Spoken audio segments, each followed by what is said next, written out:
Oh, CC Bella. Okay. You want chocolate? No chocolate? If you want chocolate, you just get this bowl. You want this one? Bigger one? We're gonna go. I love you too. This is the morning. This is why I love that I thrive. I just want them back. I just want them to come back.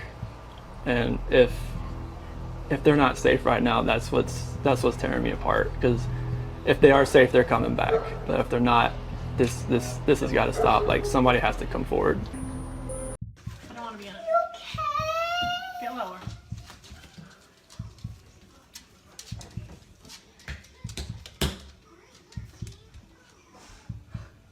Objectively say that this is perhaps the most inhumane and vicious crime that I have handled out of the thousands of cases that I have seen. And nothing less than a maximum sentence would be appropriate. And anything less than the maximum sentence would depreciate the seriousness of this offense. Deputies, I would respectfully ask that you take this defendant into custody and have him serve the rest of his life in the Department of Corrections. We are in recess.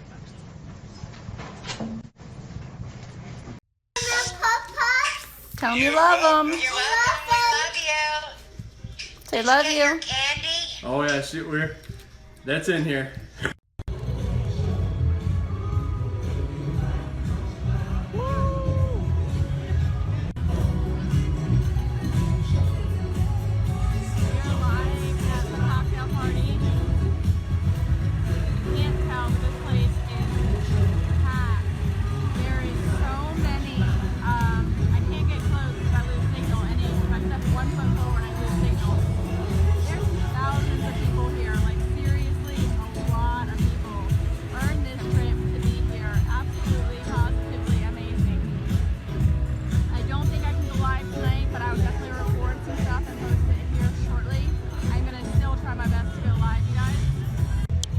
Everyone needs to deserve this. Everyone. Absolutely everyone. Tell them how much fun it is. It's amazing. This place is nuts. It is phenomenal. We're gonna go have some fun. Get to hear what's coming out. It's absolutely exciting. We're super excited. We'll be back here live shortly, guys. Love you. Cece, play patty cake on Daddy's head. Yeah, she's gripping it right now. Cece, play patty cake on Daddy's head. Go whack a daddy. Don't do that, Cece. Don't do it. Someone's got hollow. Whack a daddy. Don't spit. Don't spit on Daddy, please. Oh, that's a shower.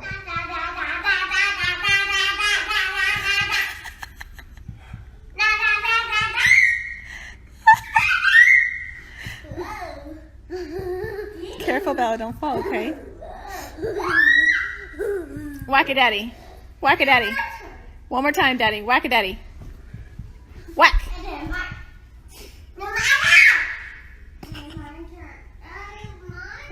If this stillness holds you, a quiet gesture helps sustain these long-form investigations.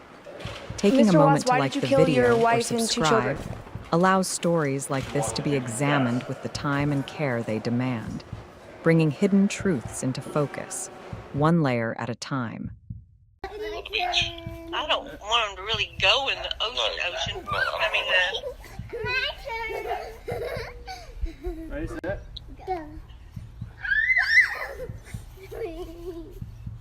Ready, set? The pool opens in 2 weeks, too. what's the degrees today? 85, the last I checked. 120. Wow. No, Cece. Yeah. CC, get girl. Oh, God. Oh, my gosh. Are you kidding? She can climb that fence. Your Honor, there are no words to adequately describe the unimaginable tragedy that brings us before this court today. By my comments, I'm not even going to try to express the horror, the pain, or the suffering that the defendant has caused to these families, to this community, and to all who were a part of this investigation. However, I do want to spend a few minutes sharing with the court the details of the crime, as so far you've only had an opportunity to review the affidavit and a few facts here and there that have been offered to the court in the motions and pleadings that have been filed. The questions that have screamed out to anyone who will listen since August 13th of 2018 are why and how. Why did this have to happen? How could a seemingly normal husband and father annihilate his entire family? For what? These are the questions that only one individual in this courtroom or on this planet knows the answers to. I fully expect we will not receive the answers to these questions today, nor will we at any point in the future. I don't expect that he will ever tell the truth about what truly happened or why. Even if he did, there is no rational way that any human being could find those answers acceptable responses to such horrific questions. The best we can do is try to piece together some kind of understanding from the evidence that is available to us. And the evidence tells us this: the defendant coldly and deliberately ended 4 lives, not in a fit of rage, not by way of accident, but in a calculated and sickening manner. Shanann was 34 years old. She had married the defendant in November of 2012. Over the weekend leading up to August 13th, she had been at a work conference in Phoenix, Arizona, and returned home in the early morning hours of August 13th. We know that she got home about 1:45 in the morning. The doorbell camera on their home shows her arriving back home from the airport. Shortly thereafter, at least according to the defendant, they had what he referred to as an emotional conversation about the state of their marriage and about what their lives would look like going forward. What was said during that emotional conversation, only he knows. What we do know is that shortly after that, the defendant strangled her to death with his own hands. We know that he slowly took her life the morning of August 13th. We know that this was not done in an uncontrolled, vengeful manner that he tried to describe to agents from CBI and the FBI. If that were the case, you would expect to see vicious, horrible bruising about her neck, shoulders, and face. You would expect to see the hyoid bone in her neck broken. You would expect to see some kind of defensive wounds on his body as she struggled and fought for her own life. None of those are present.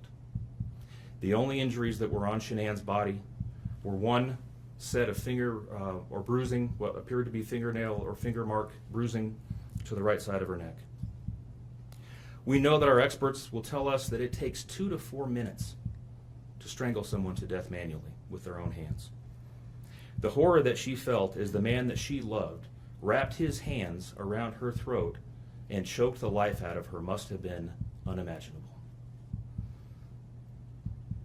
Even worse, what must Bella, age 4, and Celeste, age 3, must have experienced or thought as their father, the one man on this planet who was supposed to nurture and protect them, was snuffing out their lives.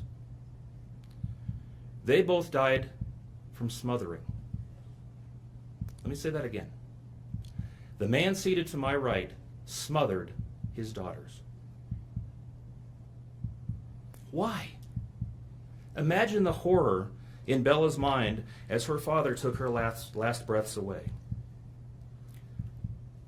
Your Honor, understand very clearly, Bella fought back for her life. The frenulum, the connective tissue between her upper lip and her gum, had a 1.5 centimeter laceration. She bit her tongue multiple times before she died. She fought back for her life as her father smothered her. Celeste had no such injuries. In fact, she had no external injuries at all. But according to the medical examiner, she was smothered nonetheless. The defendant then methodically and calmly loaded their bodies into his work truck, not in a hasty or disorganized way. He was seen from the neighbor's doorbell camera backing his truck into the driveway, going back and forth into the house and back out to the truck 3 different times, 1 time for each of their bodies. He then drove them away from their family home 1 final time, intent on hiding any evidence of the crimes that he had just committed. In 1 final sign of callousness for his wife, his daughters, and their unborn son, and their remains, he drove them to a location that he thought no one would ever find them, to one of the oil tank batteries with which he was so familiar. He knew this was safe. He had texted a coworker the night before saying, "I'll head out to that site. I'll take care of it." He had carefully ensured that he would be alone in the middle of the plains to secrete away the remains of his family in a place that he hoped they would never be found. In 1 final measure of disrespect for the family he once had, he ensured that they would not be together, even in death, or so he thought. He disposed of them in different locations. He buried Shanann and Nico in a shallow grave away from the oil tanks. Bella and Celeste were thrown away in the oil tanks at this facility. Different tanks, so these little girls wouldn't be together in death. Imagine this, Your Honor. This defendant took those little girls and put them through a hatch at the top of an oil tank, 8 inches in diameter. Bella had scratches on her left buttocks from being shoved through this hole. A tuft of blonde hair was found on the edge of one of these hatches. The defendant told investigators that Bella's tank seemed emptier than CC's because of the sound that the splashes made. These were his daughters. Significantly, when his coworkers arrived at the tank battery later that morning, to a person, they all described him as acting completely normally. It was a normal workday, even while his daughters sank in the oil and water not far away from him. And then his efforts at deception truly began. We've all seen the emotionless interviews that the defendant gives to the local media, asking for help in locating his family. We watched as he claimed that the house was empty without them, and that he hoped that they were somewhere safe, and that he just wanted them to come home. He told investigators that they were at home sleeping when he left for work that morning, and that Shanann had told him that she was taking the girls to a friend's house for the day. What is striking about this case, Your Honor, beyond the horrors that I've already described to you, is the number of collateral victims that he created by his actions. While he stood in front of TV cameras asking for the safe return of his family, scores of law enforcement officers, neighbors, friends, and family scoured the area, fretted for their safe return. They texted him begging for any information and sending him their best wishes, all the while he hid what he had done. The list of indirect victims does not end there. Think of the firefighters and the Colorado State Patrol hazmat experts who had to don protective suits and who were called upon to pull Bella and Celeste out of those oil tanks. Or the coroner employees who had to conduct these autopsies. Or the victim assistants who frantically attempted to ease the suffering of those affected. All of this, Your Honor, for what? Why? Why did this have to happen? His motive was simple, Your Honor. He had a desire for a fresh start, to begin a relationship with a new love that overpowered all decency and feelings for his wife, his daughters, and unborn son. While Shanann texted the defendant over and over again in the days and weeks leading up to her death, attempting to save her marriage, the defendant secreted pictures of his girlfriend into his phone and texted her at all hours of the night. While Shanann sent the defendant self-help and relationship counseling books, one of which, ironically enough, was thrown in the garbage. He was searching the internet for secluded vacation spots to take his new love in researching jewelry. And while Shanann took the girls to visit family in North Carolina, the defendant went to car museums and the sand dunes with his new girlfriend. The stark contrast between the subjects of their internet and text content is absolutely stunning. Even the morning after he killed them and disposed of their bodies, he made several phone calls. One was to the school where the girls were supposed to start, telling the school that the girls would not be coming to school anymore, that they were being unenrolled, presumably to give him some more time before law enforcement notification about them going missing. He contacted a realtor to start discussing the selling of his house, and he texted with his girlfriend about their future. None of this answers the questions of why, however. If he was this happy and wanted a new start, get a divorce. You don't annihilate your family and throw them away like garbage. Why did Nico, Celeste, Bella, and Shanann have to lose their lives in order for him to get what he wanted? Your Honor, justice demands the maximum sentence under the agreement reached by the parties. As you will recall, the agreement calls for life sentences as to Shanann, Bella, and Celeste, and all of those to run consecutively to one another. It also calls for the count of unlawful termination of a pregnancy as to Nico to run consecutively to counts 1, 2, and 3. I would suggest that the extreme aggravation present in the defendant's conduct and in the efforts that I have described mandate that the sentences for counts 7, 8, and 9, the tampering with a deceased human body, each be the maximum of 12 years, and that those sentences run consecutively to one another. It is very clear that each of these acts, that these were not the subject of one act, but each oil tank that he walked up with his daughter's bodies and the hole that he dug for his wife and unborn son mandate a mandatory consecutive sentence. It's been alluded to this morning, but the defendant was certainly eligible for the death penalty in this case under the existing law in the state of Colorado. As you heard, Shanann's family strongly opposed my office seeking the death penalty and being bound to the criminal justice system for the next several decades. That's in large part, as you've heard, why we have reached the agreement that we have. 4 lives were lost at the hands of the defendant on August 13th for reasons that we will never fully understand, nor will we know. In the end, the Rusick family was much more merciful towards him than he was towards his wife, his daughters, and his unborn son. Prison for the remainder of his life is exactly where he belongs for murdering his entire family. Thank you. Hey guys, good morning, or I know for Colorado people it's good morning, good afternoon for everybody else. I wanted to come here live because today is the big day for the huge, our cocktail party is tonight where Product X is going to be released. We're super excited. We're heading to the pool right now, and then we have a massage today paid for by Lavelle today at 3:30. So Chris and I are super excited. So we're gonna get a massage after we lay by the pool for a little bit and maybe go to the beach again. And then we're going to go to the cocktail party. And we will be live there tonight. The past 3 months I barely slept because I've been going through a lot of different emotions because I did not see this coming. You went from being my brother, my sister's protector, one of the most loved people in my family, to someone I will spend the rest of my life trying to understand. What gave you the right to put your hands on a woman, let alone my best friend, my beloved sister, your daughters, and your son?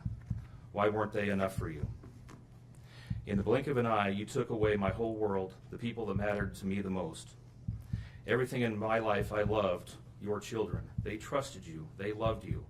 They looked up to you because you promised to keep them safe. Instead, you turned on your family. My blood is boiling as I write these last words because they are the last you will ever hear from me. I can't even think of the right words to describe the betrayal and the hate I feel. And to be honest, you aren't even worth the time and effort it takes to put my pen to this paper. There isn't a day that goes by that I don't cry for my family. They were my whole world. All I do is ask myself why. Why would you do this? You don't deserve to be called a man. What kind of person slaughters the people that love them the most? Did you really think you would get away with this? Did you really think that this was your best option, to throw away your family like they were garbage?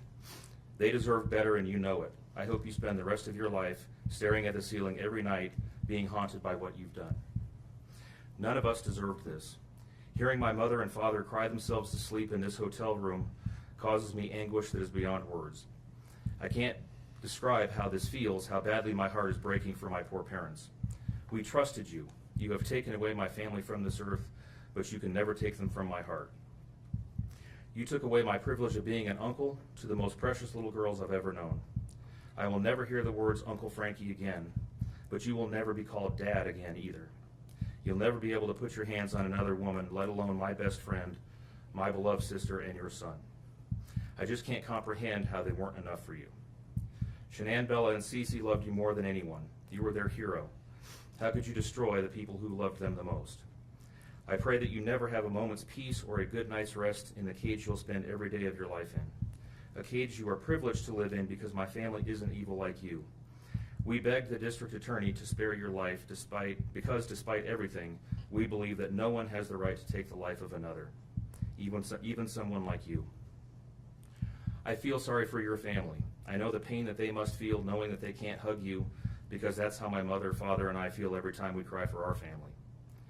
Nothing hurts more than watching or hearing my family weep for their loved ones. I just wish that I could tell that you would tell the truth, but I know that that is asking for more than you are capable of.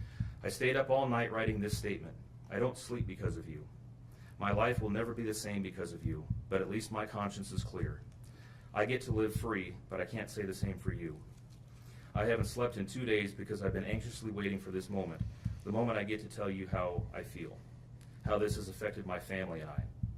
My family and I can finally grieve after today. If anything, we will come out of this stronger today than we were before, and we will continue to pray for your family. Sincerely, Frankie Rusick. Thank you, James.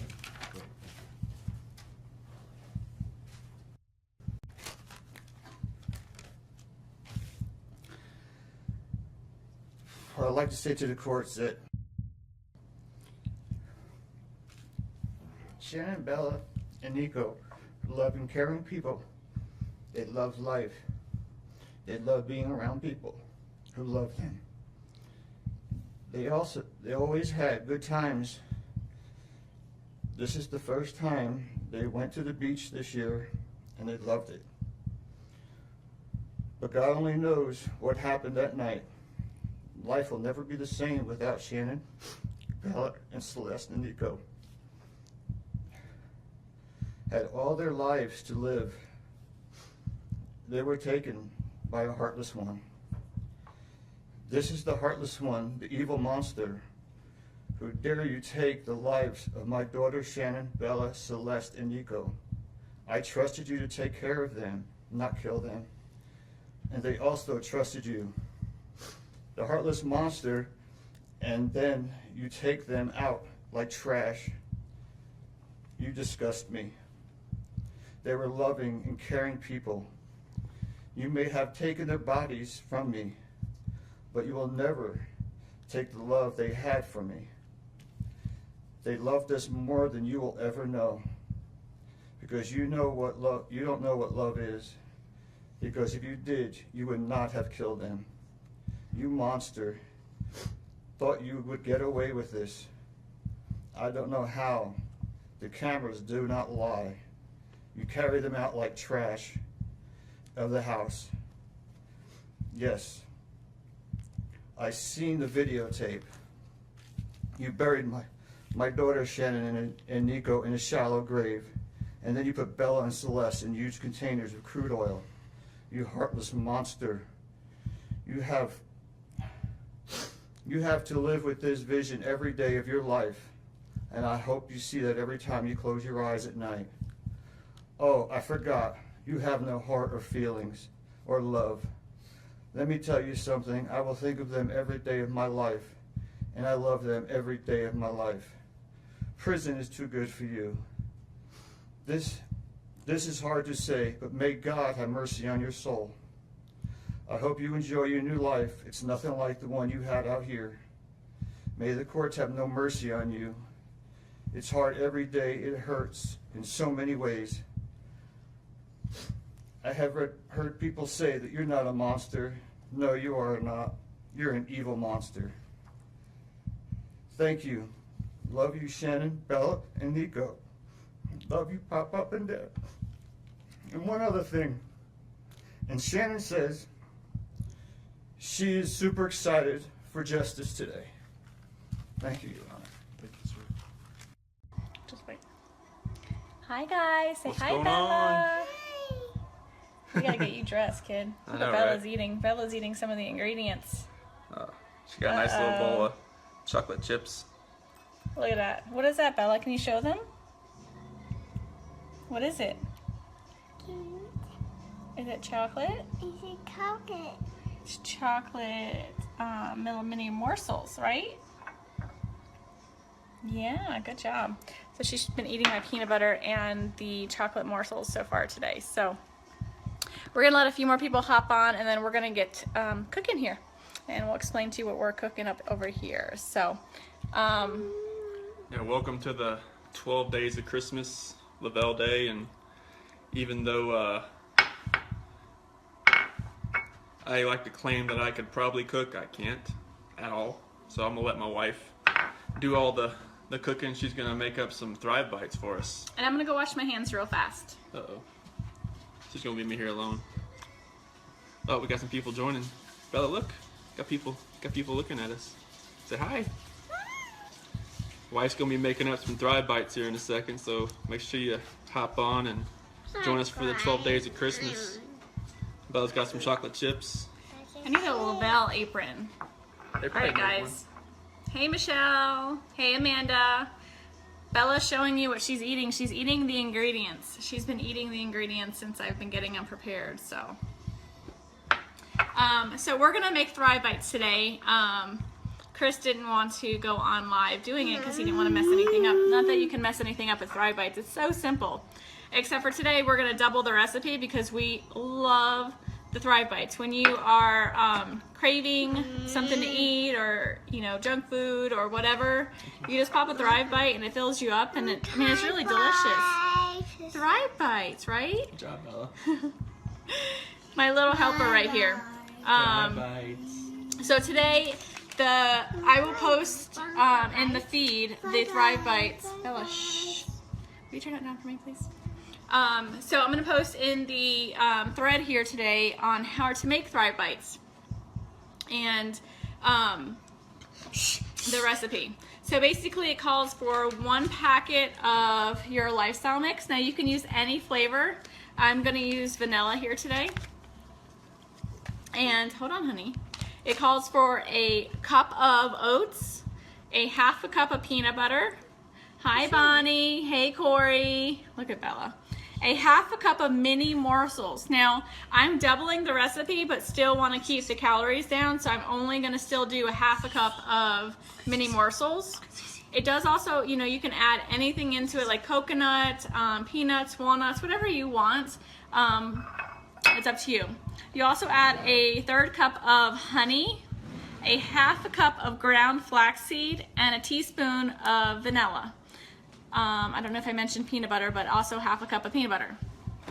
Again, I'm doubling the recipe, so everything I'm doing here today is going to be double. Hey, Madison. Take care of my dad while he's there with you this week. All right, guys. Sorry. So first, I'm going to add my oats. These are so good. We can't keep them in the house. So then I added, the mini morsels. I add the ground flaxseed. So I always add all the ingredients. I'll just add the rest of Bella's. I add everything that's easy to mix. And so I'm gonna pour our premium lifestyle mix in a cup so you guys can see the consistency. It is micronized. It is fine. Very, very, very, very, very fine. Hey, Christine. So if you guys, probably can't see that way here. So if you can see how finely micronized it is. I mean, literally it's thinner than powder. I mean, flour. I don't know if you guys can see that very well. So, hey Mandy. So the Thrive Premium Lifestyle Mix is so fine. I mean, it's very, very, very fine. Let me find the other one. So you add 2 of those because, like I said, I'm doubling the recipe. Hey Sharon. And so now I just pretty much mix this. And then I'm going to add the honey, the peanut butter, and the vanilla. So look at this so far. Hey Sarah! So look at our little fried bites so far. They're no bake, super simple, super delicious. Like I said, like I'm going to Punta Cana in February, and I need to continue to, where'd Bella put my spoons? Hold on guys. I think she took my, hold on.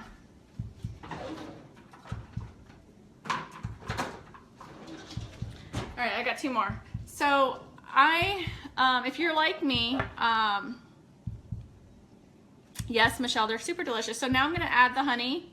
So I'm going to Punta Cana in February, and as much as I wanna get into the gym, and I'm working on trying to find the time between work, you know, being a stay-at-home mom with the 2 girls, life and everything, it's really hard to get into. I just added the vanilla, sorry. It's really hard to get myself into the gym as much as I really want to. I've been doing some kind of like mini workouts at the house, like squatting and things like that, but it's hard for me to get to the gym. And being a stay-at-home mom during the day and working overnight shifts, you tend to snack a lot because you're always around food, and you know, whatever happens, you know, the kids are eating snacks, you jump on snacks. So this is my way of making my own snack, that instead of me grabbing a fruit roll-up or a bag of chips or any of that stuff, I just grab one of these, and I've made my own for the kids too.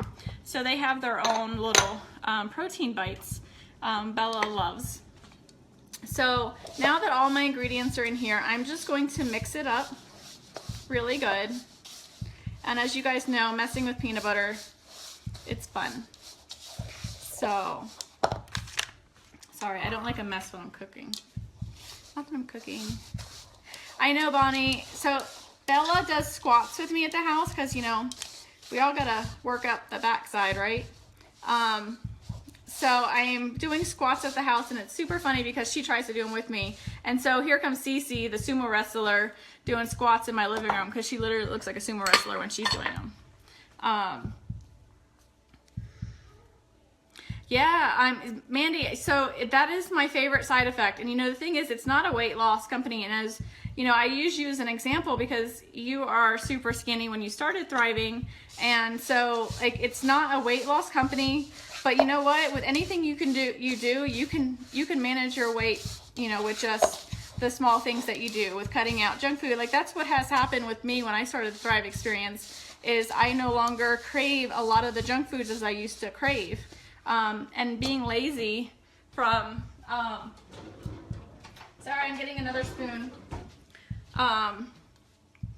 Some of the, you know, filling in your nutritional gaps and craving more water, which is all I used to drink before, but I really crave a lot more water now. And on top of that, like I'm literally eating better. So that's really huge. You know, you got to take care of your body. You got to eat better. I'm changing the spoon because of the peanut butter. Hi, Carrie. So we're making mini Thrive, or not mini, but Thrive bites here. So my hands are washed. Sometimes, you know, when you're in the kitchen, you just stick your hands in there. With the heat of your hands, it helps to melt the peanut butter a little bit, and so it kind of makes it easier to manage, so to speak. And then we're just going to literally roll these into balls, whatever size you like. I like to do them in like little minier sizes. So, and I'll kind of demonstrate here. Let me get this.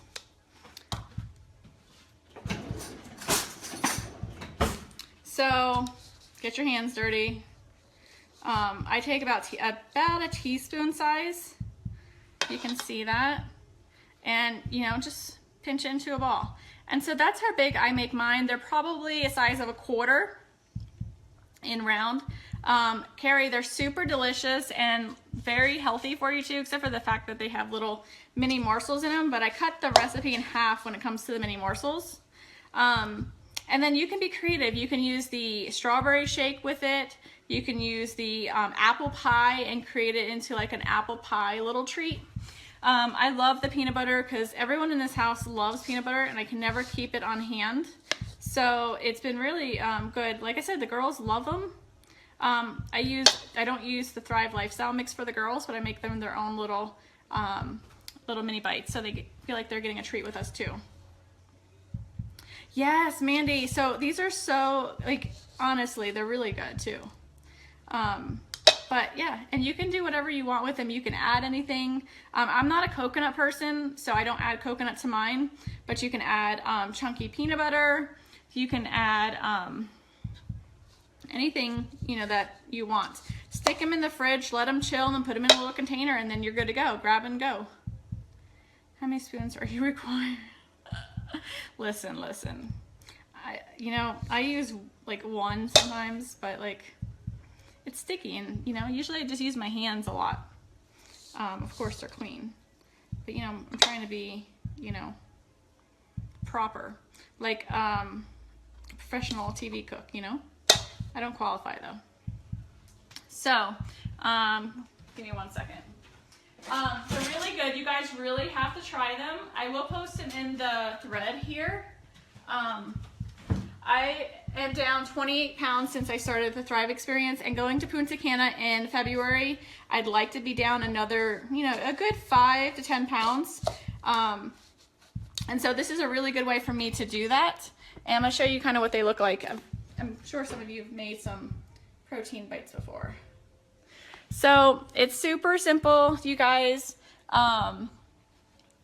Have fun with it. Bella was helping me out, but Chris took her away so she wouldn't talk on the video. Incorporate your kids, like make something for them. Like, and this is super fun. Bella likes to roll these with me, and she does a really good job with it. And it's interaction with your children too at the same time. So that's pretty much it. I'm gonna finish making these, and then I'll come back on later and show you what they look like when they're all done, even though they look the same, just a little firmer. So you guys have a great day, and I'll post the ingredients so Michelle, you can go ahead and continue shopping when you're at Walmart today. All right, guys, have a great day.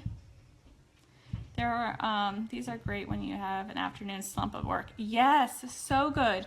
And you know, honestly, like I eat them throughout the day, and they're really good snacks for when I work overnights, because when I work overnights, I tend to snack on a bunch of junk food, like things that aren't good for you. And so these have been a really good supplement instead of doing that. So instead of a bag of chips, I'm eating some Thrive Bites. All right, guys, have a great day. I know God will put the evil people where they need to be. I also want to take the time to thank the town of Frederick, Greeley, FBI, the DA's office, the CBI, for exceptional work. We thank Nicole Atkinson, Shannon's neighbor Nathan and his family. To me, they're our heroes. They really are. God bless. God makes no mistakes on who he puts in your life. Marriage is about love, trust, and friendship and unity. We marry for sickness and health, to death do us part. Our daughter Shanann loved you with all of her heart. Your children loved you to the moon and back. Shannon's family was her world. Shannon put a crown on your head. But unfortunately, the day that you took their life, God removed that crown. We loved you like a son. We trusted you. Your faithful wife trusted you. Your children adored you, and they also trusted you. Your daughter Bella Marie sang a song proudly. And I don't know if you got to see it, but it was, "Daddy, you're my hero." I have no idea who gave you the right to take their lives.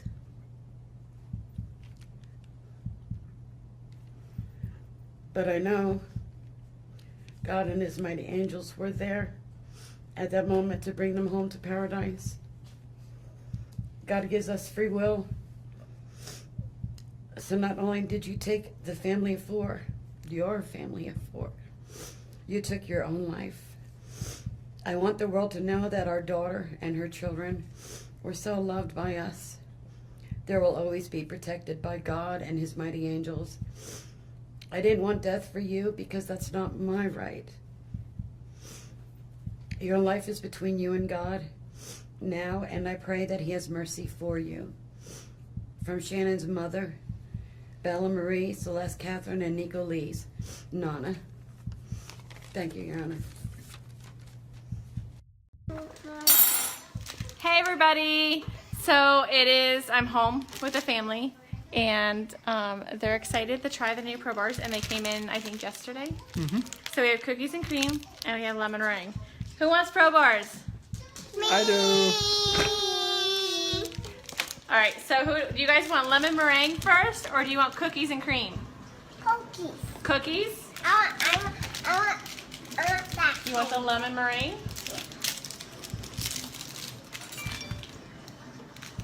All right, since I have this one open, let's try this one first, okay? Cookies and cream. And Daddy's gonna try it too. Yeah. Are you both? Yes, so everyone's gonna try Chris Crumb cookies and cream. All right, Bella gets cookies and cream, Cece gets cookies and cream. Ready? Ready? Set.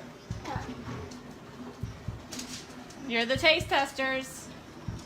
Yummy. Is it yummy? What's it taste like?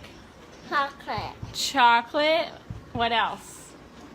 Watermelon. Watermelon. What's it taste like, Cece? Chocolate. Chocolate? Uh-huh. Is it delicious? Daddy? Oreo wrapped with vanilla. It's nice. Oreo wrapped in vanilla? Is it yummy, Cece? Is that good, Bella? I think they like cookies and cream. Okay, so let's try the lemon meringue. Hey, everybody. So, a little crazy over here. Cece loves the cookies and cream. You like it? Nothing. Good thing. Don't mind me. It's been a long travel day yesterday. Been cleaning, regrouping today. Hey, Jen. Okay, so Chris, this is the lemon meringue. Nope, that's Daddy's. Here's yours. Wait, don't take. Wait. Here, Bella. Okay, this one's lemon meringue. It's like the pie, but better because I don't like the pie. Ready, set, go. Ready? Hey, Jessica. That's so good. How's that taste, Cece? Good. Good? Yeah? Do you like that one better? Me too. I like it. What's it taste like? You like lemon meringue pie? Straight out the box. Bella, what's it taste like? I don't like it. You don't like that one? Bella doesn't like that one. That's okay. You like the birthday cake, right? And the cookies and cream? Yep. Dieter, do you want some? Yeah, Dieter wants some. All right, so which one's your favorite out of all the Pro Bars? Hey, Wendy. I would say lemon meringue. Lemon meringue? What's your favorite, Cece? Birthday. Birthday? Mommy's favorite. What's your favorite? The cookies and cream? Wow. We have to keep 3 on stock. It's a good thing. How do I turn this around? It's a good thing that I have all 3 of the favorites in the house. Cinnamon rolls were sold out of it here at the house. You like it? I want dip and You want dip and ranch? You want ranch dip and chips? Jess, I have them all. I just ate all of the cinnamon rolls. Cece actually really likes the cinnamon rolls too. Look at Bella. Cookies and cream. You got Cookie Monster.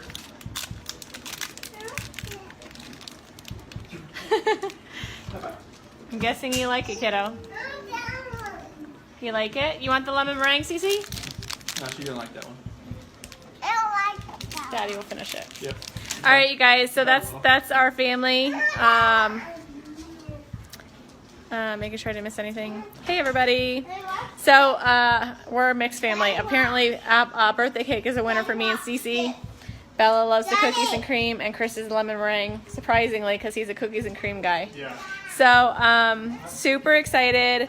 I love it that it's a healthy snack and Cece can eat it because she has a tree nut allergy, and none of our products are made in a facility that handles nuts at all. So Cece can have them. There's 0 nuts in them, and it's the only like go-to bar. Like we can't do processed bars. We can't do anything like that because Cece can't have any of it because it's all processed in a plant where there's tree nuts or nuts. So it's really nice that she can have it. It's a quick snack for mommy. It's always in my bag, and I can just give it to her. And I heard you, baby. I heard you. She wants ranch and dip. She's my child. Thanks, Kat. So it's really nice. It's convenient for me as a mom that I can just carry them in my purse and always have something for her. So super excited. The Pro Bars are amazing. They're a great snack, low carbs, low sugar, 2 grams of sugar in all of them, I think. But yeah, 2 grams of sugar and 20 grams of protein. So they're really good for you. So you guys have a great night. Love you. And we're going to be, Cece and I are fighting over birthday cake. So, all right. Say bye. Bye. See ya. All right. Bye, guys. Good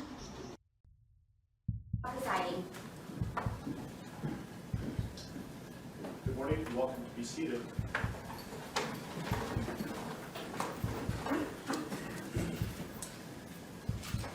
Okay, we are on the record.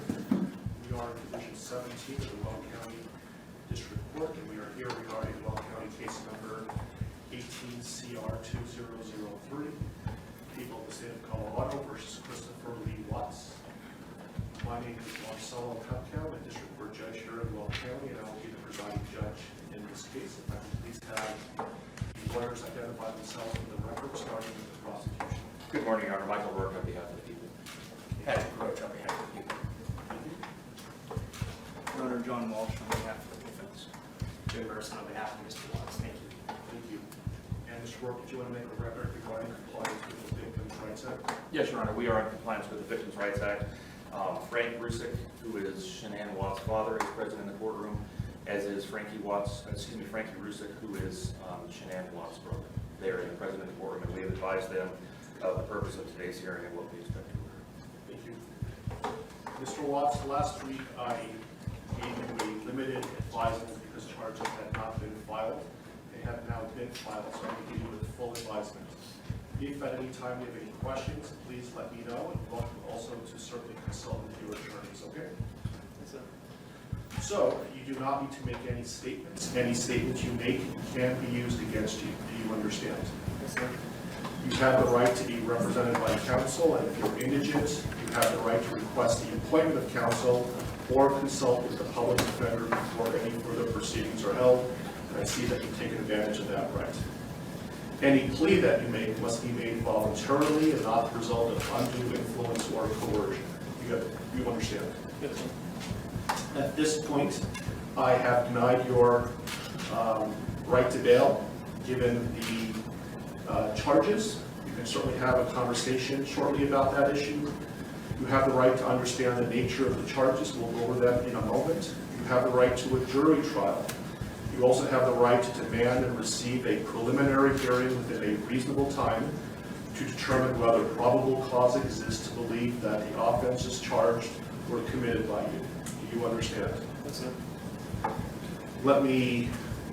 I assume that the defense has received a copy of the complaint and information.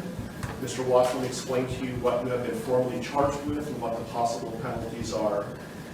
Count 1 alleges that on or about August 13th, 2018, Christopher Lee Watts unlawfully, feloniously, after deliberation, and with the intent to cause the death of a person other than himself, caused the death of Shanann Watts in violation of Colorado Revised Statutes 18-3-102, subsection 1, subsection 8.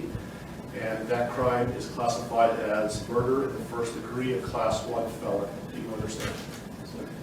Count 2 alleges murder in the first degree, also a class 1 felony, and it reads that between and including August 12th, 2018 and August 13th, 2018, Christopher Lee Watts unlawfully, feloniously, after deliberation, and with the intent to cause the death of a person other than himself, cause the death of Bella Watts in violation of Colorado Revised Statute 18-3-102, subsection 1, subsection A. Do you understand? Yes, sir. Count 3 alleges murder in the first degree, a class 1 felony, and specifically it alleges that between and including August 12, 2018 and August 13, 2018, Christopher Lee Watts unlawfully, feloniously, after deliberation, and with the intent to cause the death of a person other than himself, cause the death of Celeste Watts in violation of Colorado Revised Statutes 18-3-102, subsection 1, subsection A. Do you understand? Count 4 alleges murder in the first degree, a class 1 felony.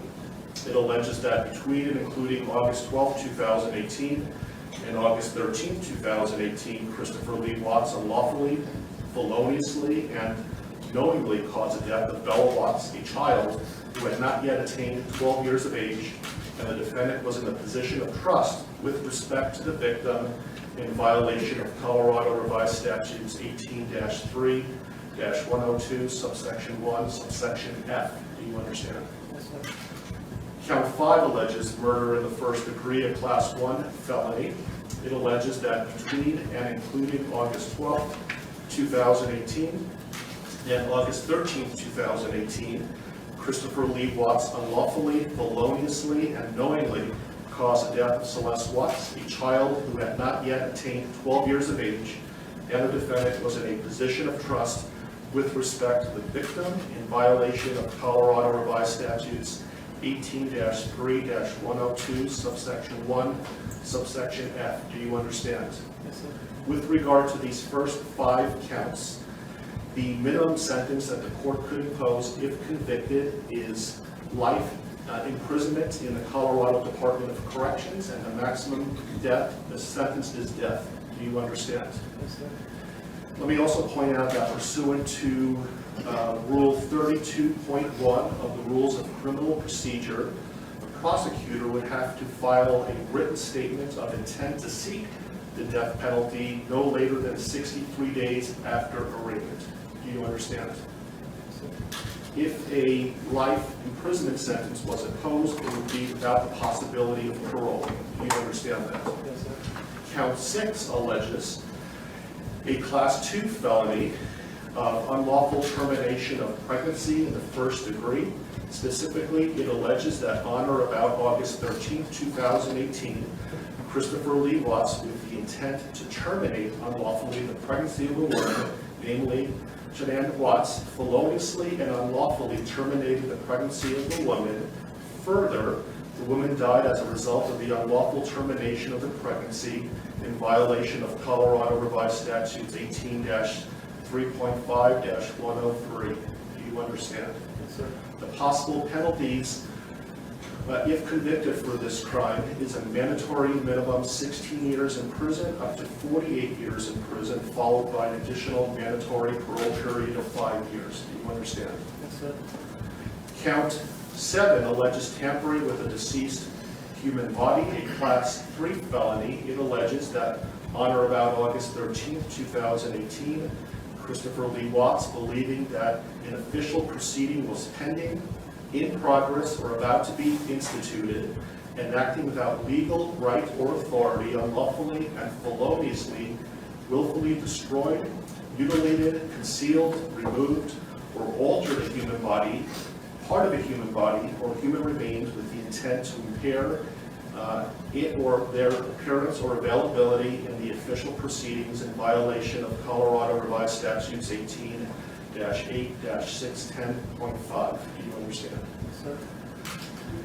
Count 8 alleges also tampering with a deceased human body, a Class 3 felony. It alleges that on or about August 13, 2018, Christopher Lee Watts, believing that an official proceeding was pending, in progress, or about to be instituted, and acting without legal right or authority, unlawfully and feloniously, willfully destroyed, mutilated, concealed, removed, or altered a human body, part of a human body or human remains with the intent to impair its or their appearance or availability in the official proceeding in violation of Colorado Revised Statutes 18-8-610.5. Do you understand?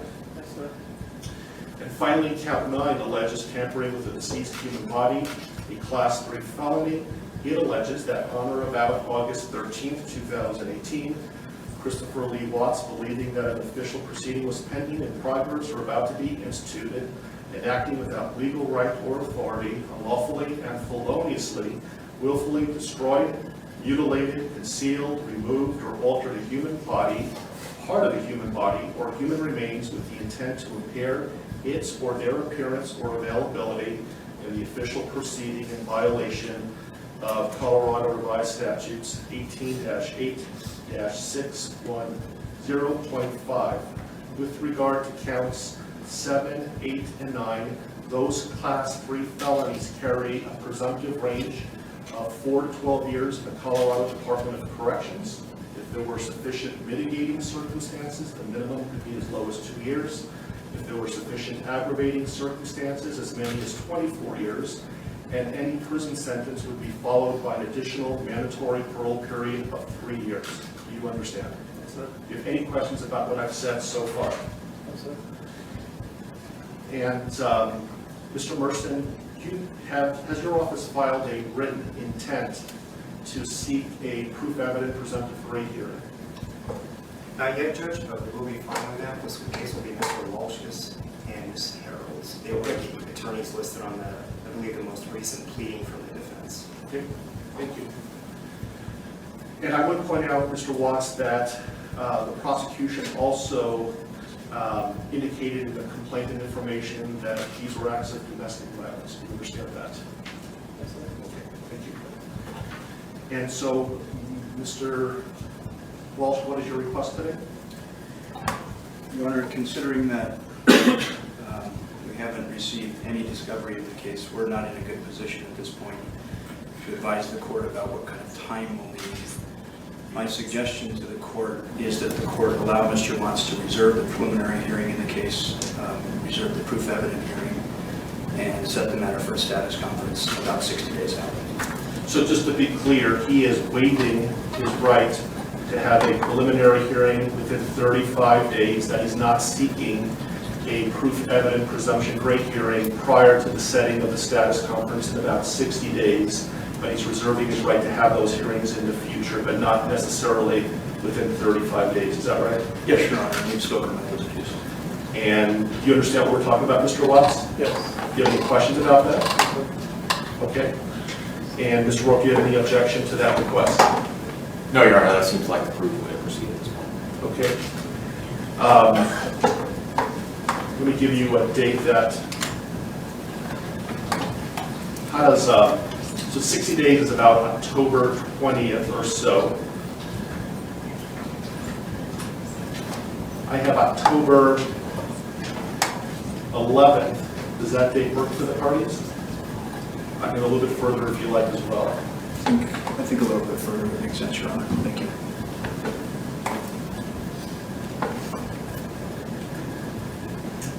How about November 19th? While we're waiting for lawyers to look, let me make a record that the court's going to find that Mr. Watts is knowingly, intelligently, and voluntarily waiving his right to have a preliminary hearing within 35 days. And while he has not asked for a proof evident presumption rate hearing yet, I'm told that he will, but he's not requesting that hearing prior to the status conference that we're setting today. Agreed? Yes. That date works fine with the defense, Your Honor. Thank you. Your Honor, I spoke to the Rusicks, and that is fine with the people as well as the victim's family. How is late morning on November 19th? Anytime, Your Honor. Late morning is fine. Very good. How about 10:30? That'll work for the people. And that will be in Division 16. I apologize for the bouncing around of division, but we're my courtroom obviously is not big enough, and I will keep you updated on where the divisions are going to be, but the next court date will be in Division 16. Are there any other questions, comments, concerns, anything that we can address today before us recessing?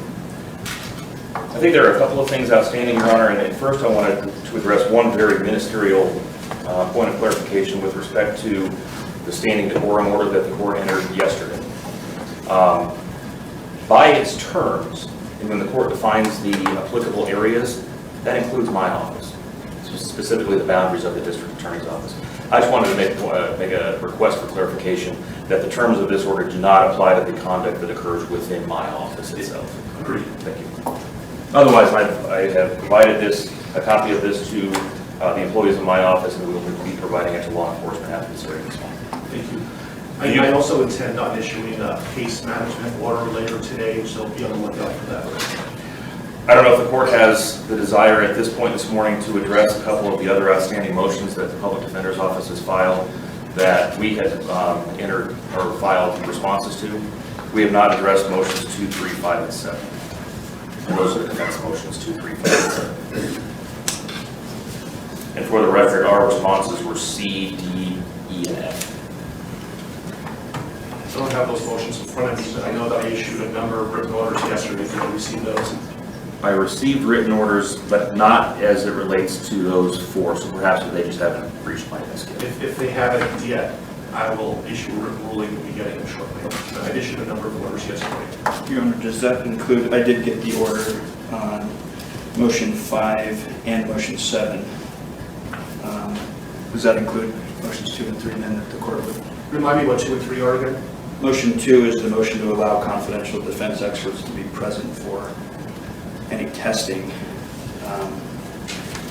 And we did have a bit of additional argument on that if the court wanted to hear it.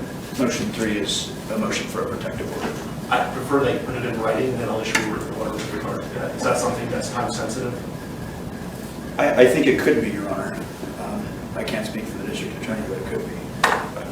I can tell the court, understanding what Mr. Walsh is referring to in motion number 2, it is not something that is going to occur in the next day or 2, so it's not time sensitive in that respect. So you'll be received, if you want to put something in writing, you're certainly welcome to, and I will issue a written order in a timely manner. Does the court want to give us a deadline for that? Sure. When would you like to file a response? I can have it done in a day or 2. Okay. And so, do you have control, Mr. Warren, as to when the testing is going to occur? Absolutely. I can certainly make clear to our forensic agents that pending the litigation or the receipt of a court order on this, that we will not do any forensic testing. That'd be great. So did you want to have time to file a reply to the response? If necessary, if I could have 3 business days to file a response to whatever Mr. Walsh files in the next couple of days, I would appreciate that. Okay, so Mr. Walsh, can you have something filed by close of business tomorrow? Yes, sir. Okay, so close of business on Monday, Mr. Warren? Yes, sir. Then I'll have something to the parties by midweek next week. Thank you. Any other issues that we can resolve today? Not for the people, no. No, Your Honor. Okay. Okay, we are in recess. Thank you for your time.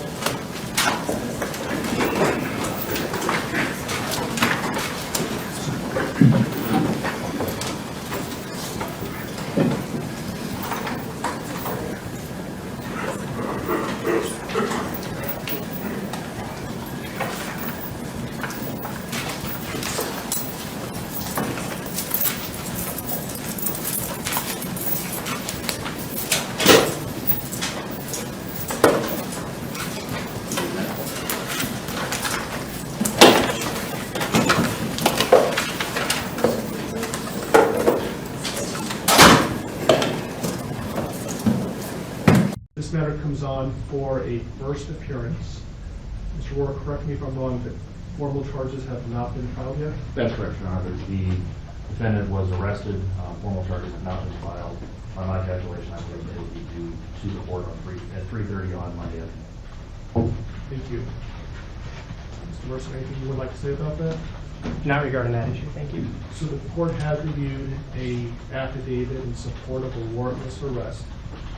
The court has found probable cause for the arrest. Specifically, I see that Mr. Watts was arrested for 3 counts of first-degree murder, each a Class 1 felony, and 3 counts of tampering with a deceased human body, each a Class 3 felony. Again, these are only charges that are named in the affidavit in support of the warrantless arrest. It's the District Attorney's Office who will ultimately decide what charges, if any, are going to be filed. And Mr. Merson, would you like me to advise your client of his rights pursuant to Rule 5? Yes, please. Thank you. So, Mr. Watts, I would like you to listen carefully to the rights that you have, okay? Thank you. And so first, you don't need to make any statements. Any statements you make can and may be used against you. Do you understand? Yes. You have the right to counsel. Do you understand? Yes, sir. If you are indigent, you have the right to request the appointment of counsel or consult with a public defender before any further proceedings are held. Do you understand that? Yes, sir. And Mr. Merson is the head of the Public Defender's Office, and he is going to represent you today and potentially in the future. Do you understand that? Yes, sir. Okay. Any plea that you make must be made voluntarily and not the result of undue influence or coercion. Do you understand that? Yes, sir. Right now, charges have not been filed, so this is a limited advisement. I intend to bring you back next week once formal charges are filed on Monday, so I can give you a full advisement. But I will tell you that at this point, the court is not authorizing any bail. Once I know what the official charges are that are filed by the District Attorney's Office, I'll inform you the nature of the charges. If charges are filed, you have the right to a jury trial, and you have the right to demand and receive a preliminary hearing within a reasonable time to determine whether probable cause exists to believe that you committed any of the charges that are filed by the District Attorney's Office. Do you understand that? Yes, sir.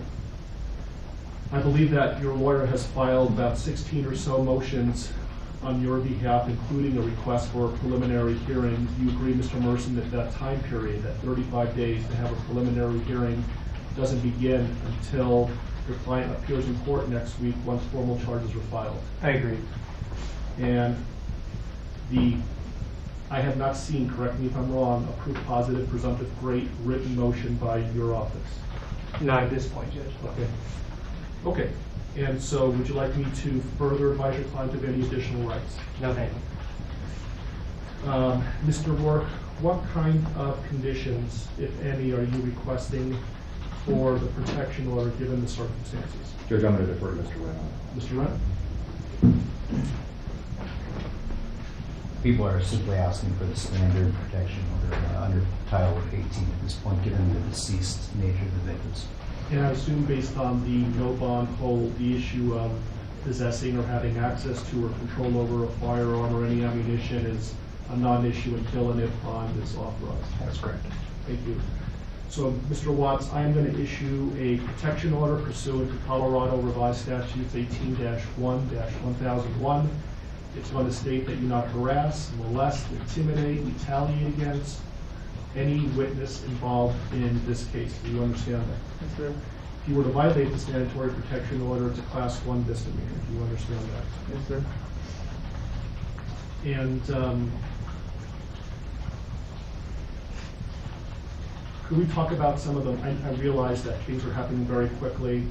Motions were filed today. There hasn't been a lot of time to object or to file responses. Mr. Merson has filed a number of motions, some of which potentially may be time sensitive. My intention is for the parties to come back to court next Tuesday so I could advise Mr. Watts of his formal charges that are filed no later than 3:30 on Monday. So I'm not sure if I'm going to be requiring the prosecutor to file a response between now and Tuesday, or whether we can resolve some of these issues now. For example, the preservation of certain evidence, like police notes, handwritten notes, like touch DNA evidence, things of that nature. Your Honor, I think we can address some of these pretty quickly, but certainly not all of them. We would be asking for time to file a written response to some of them. Yeah, I'm just concerned about the time that elapses between now and Tuesday, and I want to make sure that the evidence that's being requested to be preserved is preserved. Understood. So, for example, can you, any objection for me to order that all law enforcement, both state and federal, that were involved in this case, preserve their handwritten notes? Any objection to that? No. So I will grant that request. Did you read Mr. Merson's motion with regard to touch DNA? I believe that was filed under seal, and I have not seen it. It was suppressed, so they should have had access to it. Gail, Christy, could you put down a copy for Mr. Wren? Again, I appreciate the fact that this happened very quickly, and so let me get you a copy of that, a hard copy of that, and then you can review it and let me know what your thoughts are. Is there an autopsy that's scheduled to be conducted in the near future? Not yet. There was a 16. 16? Yes. And while we're waiting, Mr. Merson, I noticed that... Actually, I'm sorry to interrupt, Judge. It was D17. D17? Yeah, sorry. So I see that your motions are numbered, but I'm missing 9 through 15. Yeah, I basically counted them and then started off. There were some other people in my office that had filed those other pleadings and not numbered them. I just want to make sure I'm not missing something. I don't think you are. I think many of them many of them concern the media issue. On the way over here, the deputies advised the court had already ruled on that. So to a certain extent, some of that is moot. But if we are going to take a D17, in light of the fact that the affidavit is still sealed, I would ask that the court seal the courtroom and just allow the parties to argue that, because it will require me to talk about information in the affidavit. Well, why don't we give Mr. Wren an opportunity and let me know whether, without talking about the substance, whether he has an objection or not. It's really more of putting the prosecution on notice than anything else. Why don't you read it first and let me know what you think.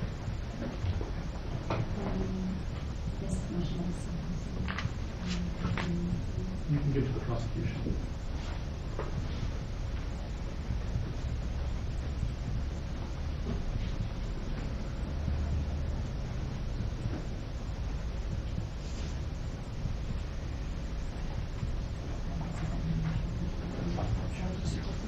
Steve. Extra. I might. It was one of the.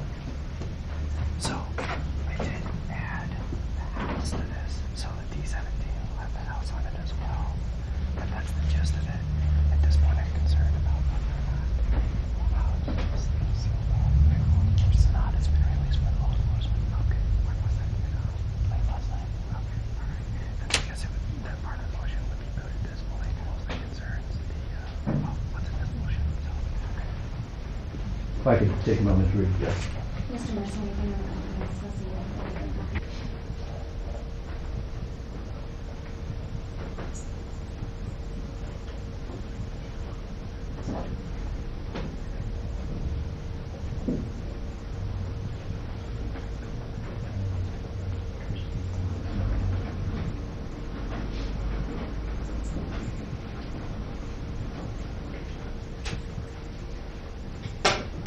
Mr. Wren? Thank you. I'm okay with continuing it. I just don't want there to be any time-sensitive issues between now and next Tuesday that we should have handled today. I think we need to address it today. As I indicated, Judge, at this point, there's not an autopsy scheduled or autopsies. I don't know when that might happen. I don't know if it would happen before Tuesday or not. With respect to this motion, and does the court want to address Mr. Merson's concerns about clearing the courtroom, given the sealed nature of this, or may I speak for you? Well, it was I think it's based on the sealing of the affidavit in support of the warrantless arrest, and so it was your motion to seal. So if you think the reasons why you requested the affidavit to be sealed are going to be compromised, we could do this in camera. If you believe it's not, then we can talk about it publicly. I'm not worried about the compromising nature of the affidavit. I will tell the court and make a record that the prosecution has provided Mr. Merson with a copy of the affidavit, despite the fact that it was sealed to the public.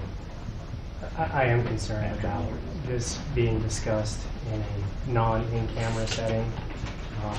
My concerns revolve around the issues I brought up and the objections to expanded media coverage. It's an ongoing investigation at this point. I have concerns about, what would be discussed and how that would implicate Mr. Watts is right to a fair trial and his due process right. So my request is that the court seal the court so we can discuss this. Mr. Wright? Leave that to the discretion of the court. It seems to me, based on everything I've heard, that the affidavit is going to be released at some point. It was the prosecution who requested the sealing of the affidavit. They're not concerned about this being compromised, the investigation being compromised. And so I think we can talk about this publicly. Mr. Wright? And when you say talk about this, are we still talking about yes. D17, yes. Which was also filed under seal? Yes. So with respect to paragraph number 3, Judge, our concerns relate to the way this is worded. As the court knows, the pathologist goes through a very extensive process when conducting an autopsy, much of which is governed by statute. I think most of what he's asking for is standard procedure for an autopsy conducted in this jurisdiction and would be done. However, I have concerns about the way this is phrased in that it orders collection of trace DNA and touch DNA from certain areas of bodies that at this point we don't even have, frankly. Second, we don't know if that trace DNA is going to even exist if we have the bodies. So there's no way to order us to find something that may or may not exist. I think when I read the motion, it essentially is putting the prosecution on notice that at some point they may be in possession of exculpatory evidence, and it's their duty to make reasonable efforts to preserve that and ultimately provide that to the defense. And so I think they're on notice by the mere fact that we're talking about this, that Mr. Wren got a copy of the motion, and if this becomes an issue later on, we can litigate this, and there's some pretty significant sanctions for the destruction of exculpatory evidence.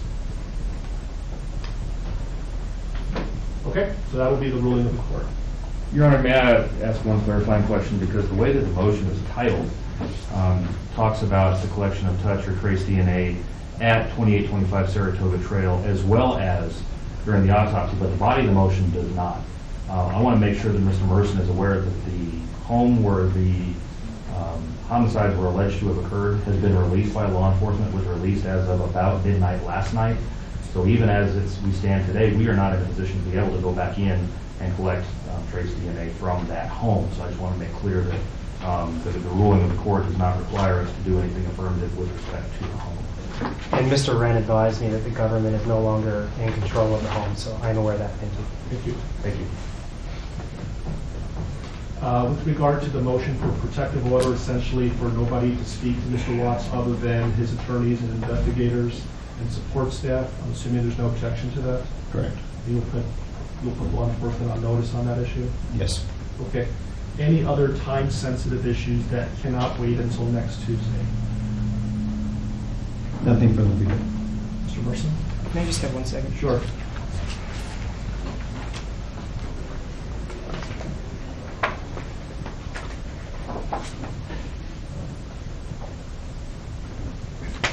Nothing further. Thanks, Judge. Okay, and I would just respectfully ask that if you file anything between now and next Tuesday, certainly into the future, if you could advise your office of this, if there's more than one lawyer working on it, please number every pleading that's filed, and for the prosecution as well, maybe you can use letters. And that way I know that I'm not missing something. That would be wonderful. Yes. Okay, so we'll see. Let's pick a time next Tuesday.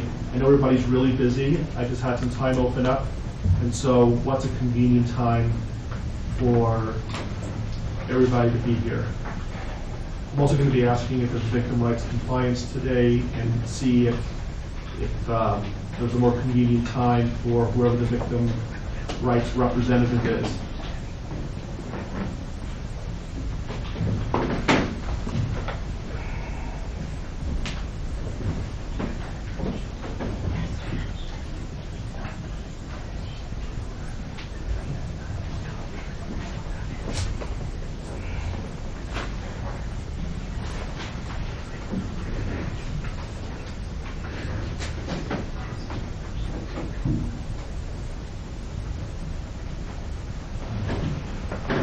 We have been in communication with the family of the victims. The RMB are VRA compliance, but that, based on that effort. At this point, we don't have any specific times that are good or bad for the family, but we will certainly contact them as soon as we leave and clarify their availability for next Tuesday. How about the attorneys? What's a good time for you to be here on Tuesday? Anytime, Judge. I'll make it work.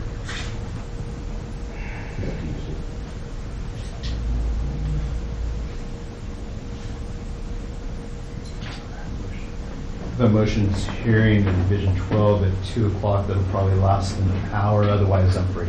About 10 o'clock. That's fine. Okay. So the plan is next Tuesday, 10 o'clock, we're going to know whether the prosecution filed formal charges or not, and the deadline for that would be Monday at 3:30.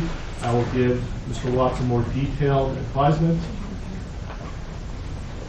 and then we'll decide what the next step is going to be. Does that work for everybody? Yeah, one more thing. Yes. I would just ask the court order that the prosecution give the defense notice as to if an autopsy is to be scheduled, when that is scheduled, so that we can file the appropriate motions. I think you can appreciate why we would want notice of that. Yes. Any objection to that? Not as to the notice issue. Yeah, I'm not going to be ordering that they, at this point, I'm not ordering that they be allowed to be present during the autopsy. Why don't we say 48 hours notice?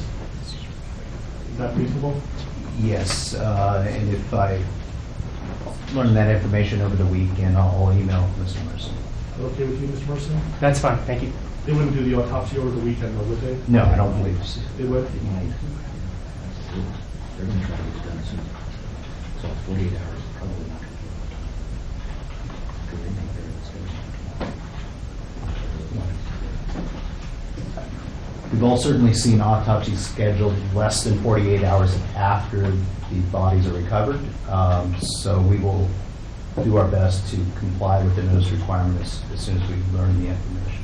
Who would be making the decision on when to perform an autopsy? The coroner's office. So can you communicate with them that there's an order that there would be 48 hours notice, and if they, for whatever reason, can't comply with that, you'll let Mr. Merson know?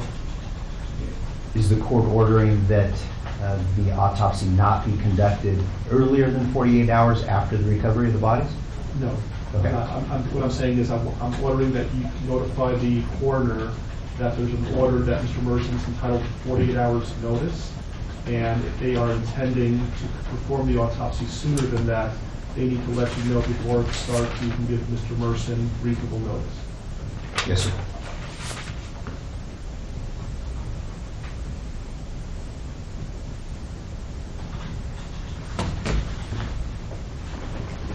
Anything else you can think of between now and next Tuesday that we can resolve today? Yeah.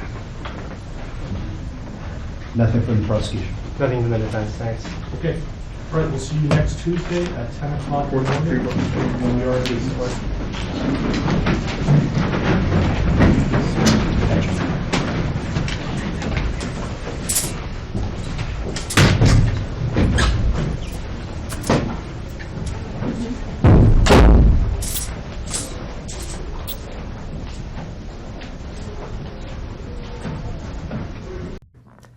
I'm Cindy Watts. Ron Watts. Thank you. And I have authorized you to make a statement to the court as paternal grandparents of the children. And if you choose not to make a statement, but your designee, Ms. Powers, chooses to, she can do so as well. How would you like to proceed Can today? I read that? I want you to start, but I would like to read Who's that. going to be speaking today? Your Honor, initially, they've asked me, and they're hoping that they have the strength to speak, but if they do not, they've written out their statements and asked me to finish for them. So That would be fine. Who would like to go first? if I could start, Your Honor. On behalf of the Watts, Your Honor, and to the community, we thank you for the opportunity and the recognition under the Victim Bill of Rights. We come today as the grandparents and the parent of the daughter and children whose life was taken in this case. We are not here to ask for leniency. We are not in any way condoning or tolerating the crime that has occurred and the pain that has been caused. We join in our daughter-in-law and grandchildren's family and saying, this should never have happened. This is not condonable. This is something that we will never get over. We appreciate the consideration that everyone has paid, most especially the families that have lost everyone. We appreciate that they begged for Christopher's life.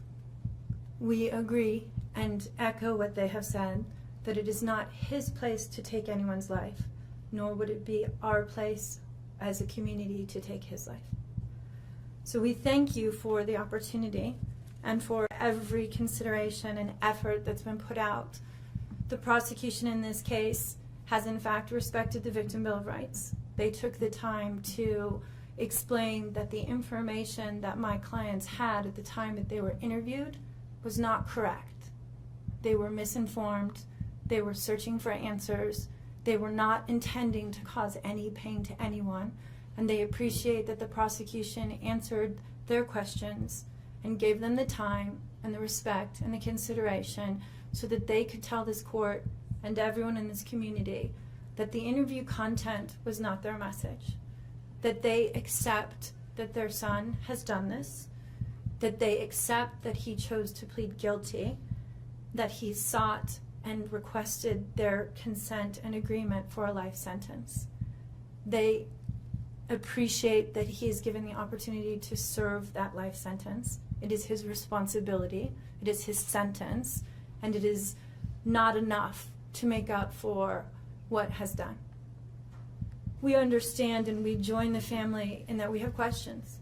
We don't know how such a thing could possibly happen, or that a man that was responsible for raising his children and protecting his wife would take the steps that he did, and that he would disregard their bodies and the love that he had for them and they had for him and everyone else, and take the gestures and put this community through the investigation and the discovery and the responsibility of bringing justice. We do not understand that. We do not think it was appropriate. We cannot begin to think that an explanation will ever justify it. My clients indicate that they understand that a full opportunity for a confession with all of the responsibility and accountability has not occurred. And they support the family and the request that that happen, if not today, at an appropriate time, in an appropriate manner, so that everyone can have peace, to understand to the best of their ability the details that they need and to have their questions answered. And by giving this opportunity of a life sentence, we hope that he embraces that moment. That had the death penalty been pursued, there would not have been an opportunity to be accountable and to give a full confession. And had the death penalty been sought, counsel would have fought for his life, the prosecutors would have been engaged in a multiple-year battle, the families would have been torn apart, this community would have had to subsidize it and endure it, and we have so much respect and gratefulness that that did not happen. We would strongly encourage Christopher Watts to give that full confession in the tone and in the timing that he thinks is appropriate with the guidance of his counsel. We feel that it would be appropriate and helpful to ease the pain and the suffering. But we also say we don't think that there's anything that he can say that will ever account for his behavior. There's nothing that can be done to cure the harm he has caused. And he has the responsibility to serve his sentence with dignity and with regard for everyone, and to spend every breath that he has left in an atonement for what he has done. Do you want to read it? Yes. If I could just have you state your name for the record. Cindy Watts. Thank you. My name is Cindy Watts. I am the grandmother of two beautiful granddaughters, Bella Marie, Celeste Catherine Watts. I am also the mother of Christopher Watts, who I will be directing most of my statement to. First, I'd like to begin by recognizing the absolute horror of this crime and acknowledging the devastating loss that both the Rusek family as well as our family have faced. Our families have been irreparably broken by the needless deaths of Shanann, Bella, Cece, and Nico. This is something we will never get over. We will always mourn the loss of our family, and in that we are united in our grief. I am still struggling to understand how and why this tragedy occurred. I may never be able to understand and accept it, but I pray for peace and healing for all of us. Now to my son Christopher, I have known you since the day you were born into this world. I have watched you grow from a quiet and sweet, curious child who Bella reminded me so much of, to a young man who worked hard in sports and later mechanics to achieve your goals. You are a good friend, brother, father, and son. We have loved you from the beginning, and we still love you now. This might be hard for some to understand, how I can sit here under these circumstances and tell you, although we are heartbroken, although we can't imagine what could have led us to this day, but we love you. Maybe you can't believe it either. As the Lord said in Jeremiah 3:31, I have loved you with an everlasting love. Therefore, I have continued my faithfulness to you. And you, as your mother, Chris, I have always loved you, and I still do. I hate what has happened. Your father and sister and I are struggling to understand why. But we will remain faithful as your family, just as God remains faithful because of his unconditional love for us all. We love you, and we forgive you, son.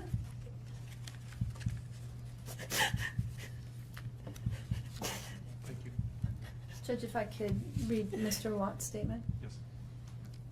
My name is Ronnie Watts, and I am the grandfather of Bella, Celeste, Nico Watts, and I am the father of Shanann. I am the father of Christopher Watts as well. And one of the most important things I've done in my life is to raise my children and to watch as they started their own families. I spent many years coaching Little League and talking to my son, taking him to the races, and sharing my love and knowledge of cars with him. He was just as involved with his girls. I believe he loves his girls. I know he does. This tragedy has impacted my family in so many ways. Beyond losing my precious grandchildren, our beloved daughter-in-law, we are forced to question everything. We still don't have all the answers, and I hope one day, Christopher, you can help us. Chris, I want to talk to you as a father and son. You are here today accepting responsibility, but I want to tell you this now. I love you. Nothing will ever change that, and I want you to find peace, and today is your first step. The Bible says if we confess our sins, God is faithful and just and will forgive us. Chris, I forgive you, and your sister forgives you, and we will never abandon you, and we love you. Dad. Judge, thank you for the opportunity to address the court.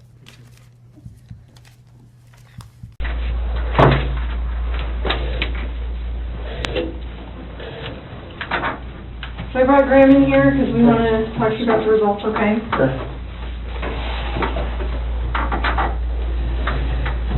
So it is completely clear that you were not honest during the testing, and I think you already know that. You did not pass the polygraph test. Okay. Okay. So now we need to talk about what actually happened. And I feel like you're probably ready to do that. I didn't lie to you on that polygraph, I promise. Chris, I know. Chris, stop. It's time. Just stop for a minute. Take a deep breath. I want you to take a deep breath right now.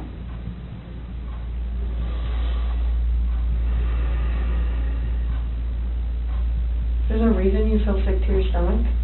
And when people hold stuff inside, it makes you physically ill. And I can just tell on your face, I could tell from the second you walked in that you were wanting to just come clean and just be done with this. And I appreciate that because you knew sitting down in that chair that you weren't going to pass today, and you knew I was going to find out because I told you that.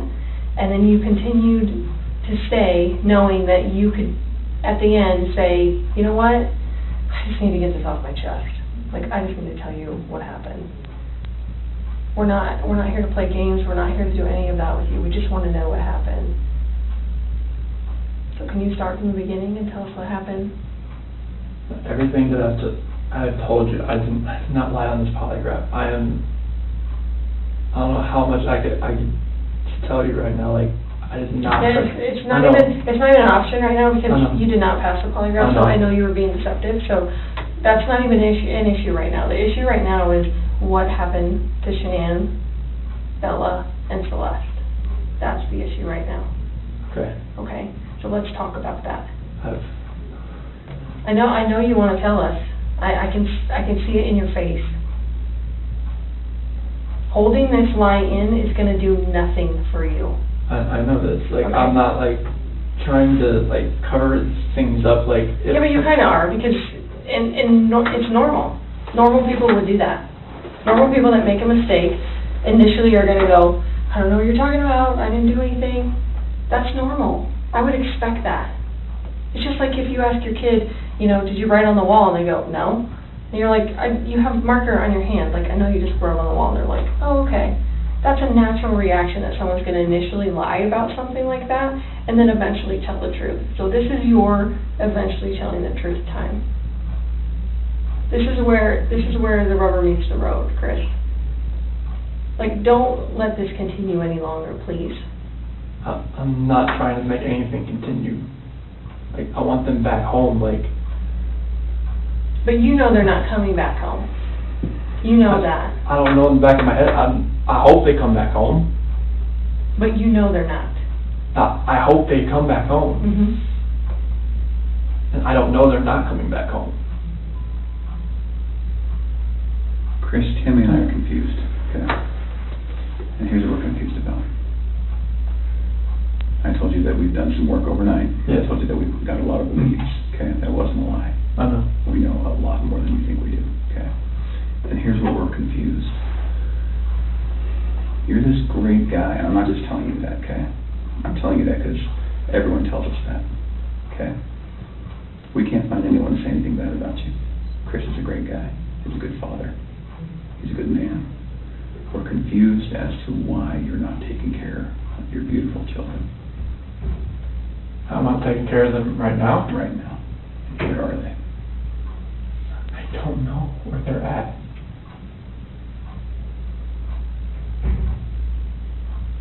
Honestly, I do not know where they are at. If I could have my babies back home right now, I would. I want them back. I want everybody back. That is the God's honest truth.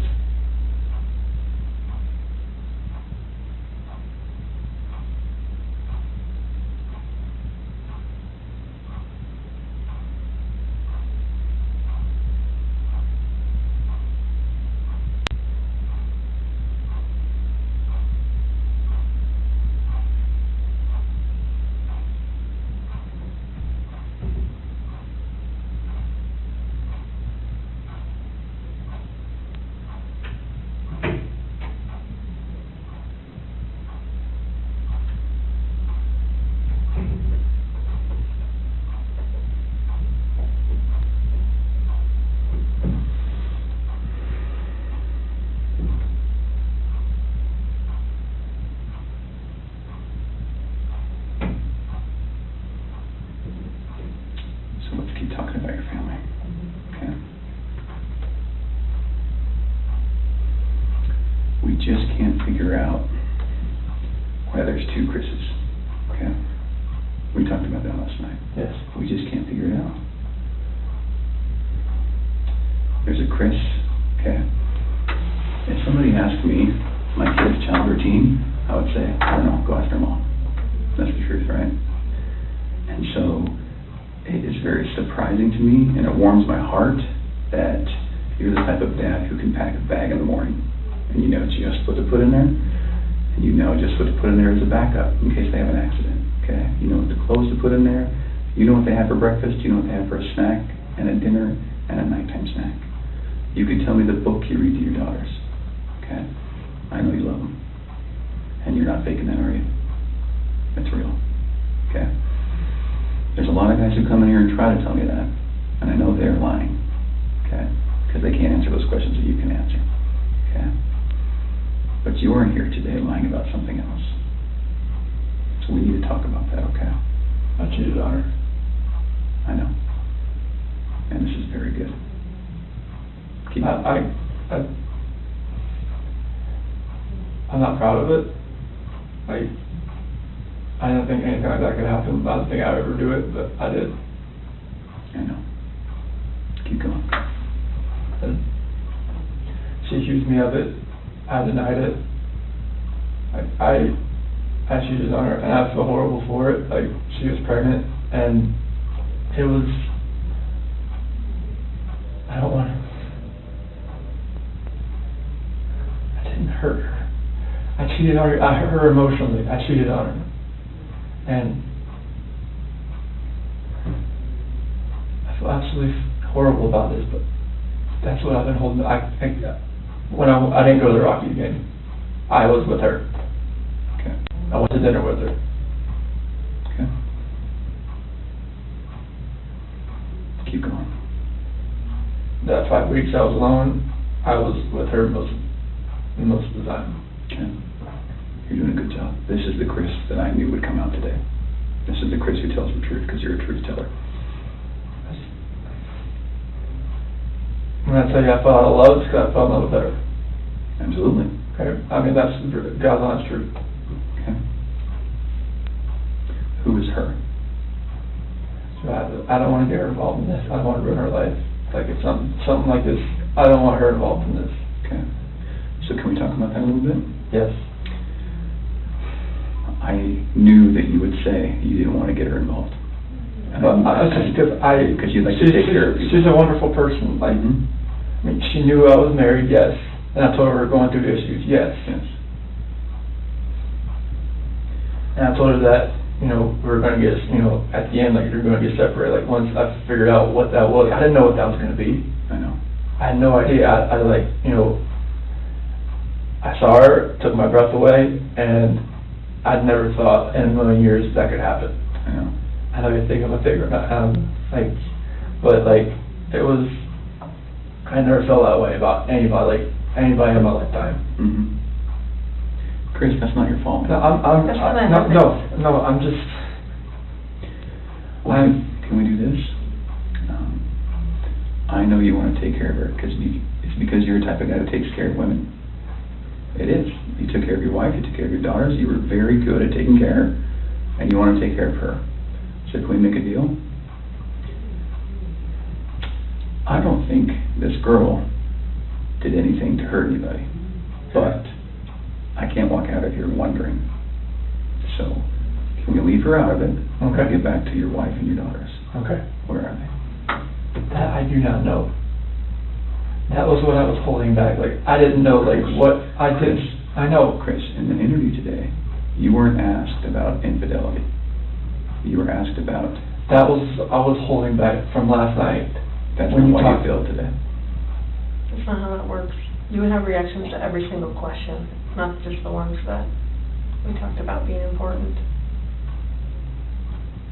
Like the ones you wanted me to lie about, is that what you're talking about? No, the ones about her disappearance and knowing where she's at, and about seeing her last. I was not lying about those things. Can I tell you what I think? Yes. Okay. So, going into that interview today with Tammy, where we strapped you in, we knew all about Nikki. Okay? All about her. And you're doing a very good job right now, because you didn't have to tell us about her, but you did. I couldn't hold that in anymore. I know. We could see it on your chest and in your eyes. Okay? Here's the challenge that we have. We knew about Nikki, and so we didn't need to ask you about her in the polygraph. We just didn't need to, because we knew, okay? And so that's why we didn't ask you, because we already knew the answer, okay? We're very, very worried about your daughters and your wife. I am too, okay? So can I tell you, maybe based on the people that I've talked to, and Tammy's talked to, based on all the investigations we've done, based on your cell phone, both your cell phones, your wife's cell phone, Nikki's cell phone, okay?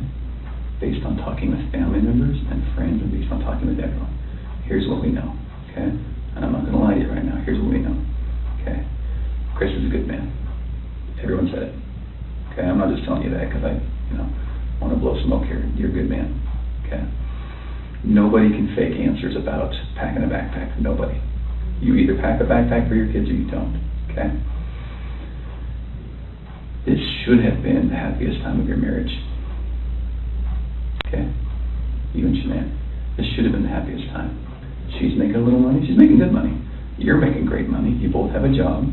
You have beautiful kids. You have a beautiful house. You're in Colorado. Clean air, good people. Okay? And on top of that, you look pretty good now. You're pretty fit. Okay? This should have been a time in your marriage where you guys were happy and thriving and productive. Okay? And I believe that Shanann's the reason none of that happened. I believe that she's a controlling person. Maybe doesn't listen to you as much as she should. I think that she can do whatever she wants and you can't. Okay? I think if you were to go to a restaurant, she would order whatever the hell she wants.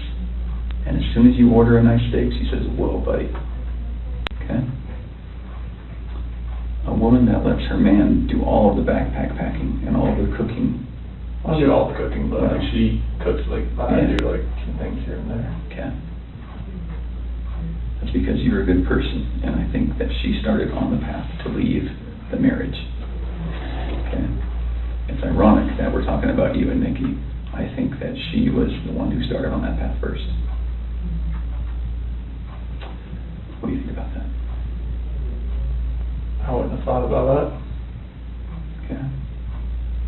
And the other thing I think is interesting is, even though she is that type of person that's controlling, doesn't listen, does what she wants, is walking away from her kids, here you are defending her. Because to your core, you want to take care of the people you love. Okay. And that's the reason why we want to give you an opportunity today to just help us find them. Okay? Will you do that for us? I'll do whatever I can to help find where they're at. Okay. So when she asked you, do you know where they are, or are you going to tell the truth about where they are, you failed miserably. Okay. Why? I'm a nervous person. Like every question I asked, every question, it felt like I wouldn't say the right thing. That's not how the polygraph works. I don't know what it reads like. I know she was saying about the autonomy of the process, but I don't know where they're at. Chris, right now your dad's outside. He flew across the country to help you. Okay. You're lying to him.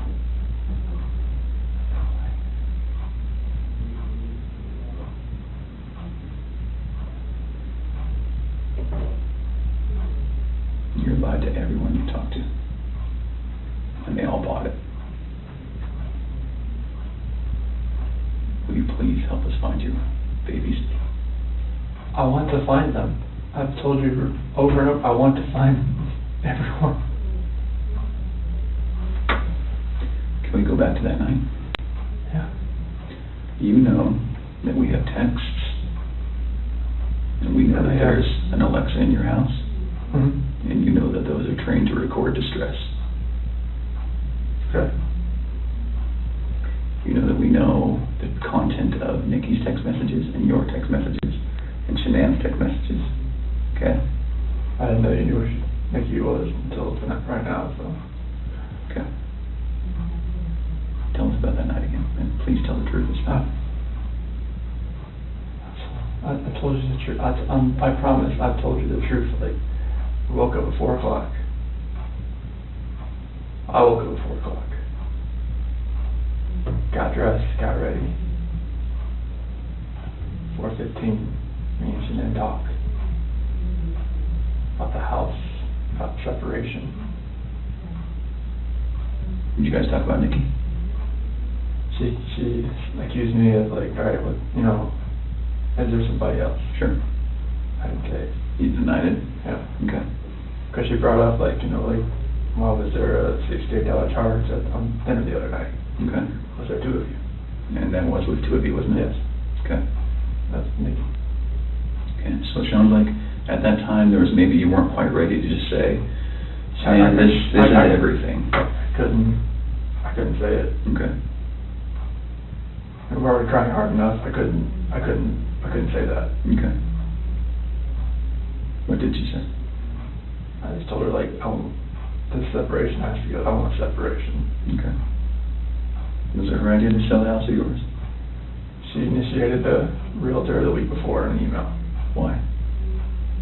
Because we were talking about the marital issues. She's like, well, you can't afford to live on her own. Well, she can't afford to live on her own, and I can't afford to live on my own. So she was like, we need to just contact Van and see. And who'd you contact? Well, she contacted Ann, our realtor. Ann? Yeah. Okay. Would Ann say the same thing, that your wife initiated the contact? Yeah. Okay. She would. And then on Monday, I texted her to see if what she could do. Okay. And that's in there too. You probably already knew that. Tell me about the pregnancy. Was that your idea or hers? She said she was about 80-20. Well, when we did the pros and cons of it, like after she got pregnant, she told everybody that it was mainly my idea.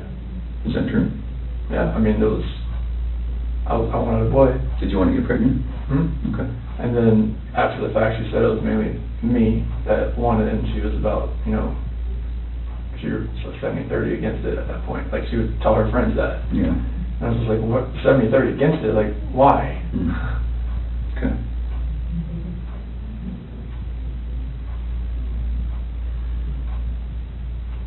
Can you understand that some of this just doesn't make sense to us? Okay. How is it possible that a woman and 2 kids are just completely gone off the face of the earth? I promise you, I have nothing on my hands I did nothing to those kids or her to make them vanish. So tell me what happened then. I believe you that you did nothing on your hands. What happened? When I left, I mean, it's on video that I left and I was in my truck. I didn't like load anything into my truck besides my tools, my container, my book bag, my water jug, my lunchbox. Okay. But then what happened? I drove out of the driveway. No, before you drove out of the driveway. What happened with your wife and your kids? I didn't do anything like that. They were still in the house. Where are they? Where did they go? I don't know, sir. I really don't know. Your wife's not the type of person to vanish. I know she's not. She had 10 things on her schedule that meant she was going to be there the next day, that day, the day after that, with friends, with a doctor. Okay? She didn't leave because she wanted to. Okay. So what happened? I didn't do anything to her or the kids. Was it an accident? I didn't do anything. Was it an accident? There was no accident. I don't know if there was an accident in the house. I wasn't there for it. It's a big deal if it's an accident, because we can work with that, Chris. No. And I think that's maybe what happened. I did not cause an accident. I didn't do anything to my wife and kids. Was it a misunderstanding? There's no misunderstanding. Like, we had that talk. There was a misunderstanding where I didn't tell her about the affair. Okay. I didn't. That was the misunderstanding. Like, miscommunication, misunderstanding. Yeah. Good. But I probably should have told her right then, honestly. I mean, everything was out on the table anyways. Right. I should have just told her right then. But I didn't, because I just couldn't bring myself to do it. What was your plan? What were you going to do? I mean, how is the separation going to work? Like, once we got separated, I would get my own place, and then 50-50 split with the kids, I was hoping. Mm-hmm. And what about Nikki? take it slow and just see if, you know, if anything develops, like, when I'm, you know, at my own place. Okay.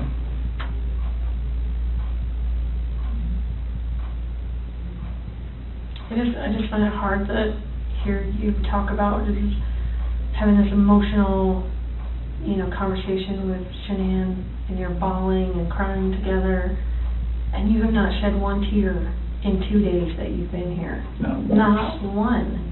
And help me understand that, because I don't get it. These are your baby girls, and you have not shed one tear over them not being around. Chris, I lose my 4-year-old in the store for 10 seconds, and I start to go panic. I have not seen any of that from you at all. Help me understand that. I love those girls. I would never do anything just because I haven't shed a tear. Like, you Yeah, no, that's weird. Is that weird? Don't look into that like I don't love my kids. Tell I love me, my explain wife. to me. You're crying with your wife that you're leaving her, Yeah. but you don't cry that your 2 little baby girls I'm hoping they're still around somewhere. I'm hoping they're still somewhere. Yeah, but you alive. don't have them right now. You're I not know. reading stories to them at night. I know. You're not giving them midnight snacks.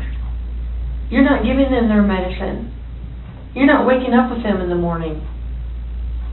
I know this. So that should cause you pain. It does cause me pain. But I don't see that. I don't see that. I want to see the Chris that cares. I want to see the Chris that, you know, feels bad about what he did and wants to, you know, get this off his chest and be done with this. And let us find your little girls so that they're not out there in the middle of a field or whatever somewhere. Like, don't do that. I love those girls to death. Then show us that. Show us that. Show us this Chris, not this Chris. I'm not showing you that. I'm showing you the Chris that cares about his girls and his wife. Just because I haven't shed a tear, it shouldn't make you feel like that the love isn't there for them. It's weird. It doesn't make sense to me. I understand that. You have to. I totally see where you're coming from. Trust me, like, there's nothing. Just because Chris, people can be pushed to the point where they do something that they regret. It happens every single day. I know. But part of what makes you a man is the guy that goes, I really fucked up, but this is what I did, and I'm going to pay for what I did, and I'm going to tell you what I did, and I'm going to be honest about it. Chris, we can keep talking to you once we find these girls, okay? So once we find these girls and your wife, right, no matter how we find them, no matter what condition they're in, we can keep talking to you and you can tell us, guys, it's not as bad as it looks. And you can say, let me tell you what happened. I was never comfortable with you, Graham, or with you, Tam. No, I wasn't comfortable yet, but now that everything's known, now that these girls are found and Shanann's found, however they're found, it's okay. We can keep talking to you. Okay? Chris, did Shanann do something to them? No, I don't know. I'm serious. I have no clue. No, you would have known, because they didn't leave the house. Did Shanann do something to them, and then did you feel like you had to do something to Shanann? No, they were at the house when I left. They were there. They weren't there. They didn't leave. They vanished. They were The there. only way they could have left is in your truck. There's no way, because, like, I didn't just throw them in my truck. You know your truck has GPS, Yes. right? Yes. Because you told your boss, like, Yeah. hey, I'm going through separation, I'm maybe staying Yeah. at a friend's house, whatever. You know that thing pings every 10 seconds? Yep. So we will know You can't turn it off. I know. where you went. And your company's giving that to us. I know. Okay. Are we not asking the right questions, Chris? No, you're asking all the questions. What are we not asking you right? What are we doing wrong? You're not doing anything wrong.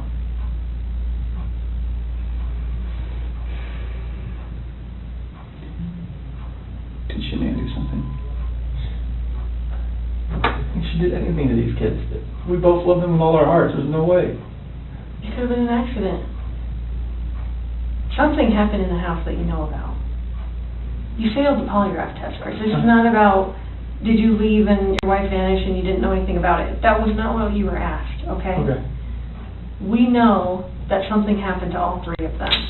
But I want to know, did something happen to these baby girls first that you had to take into your own hands and deal with? You had to clean it up for Shanann. Chris, you gotta tell us. There's something that happened to these baby girls.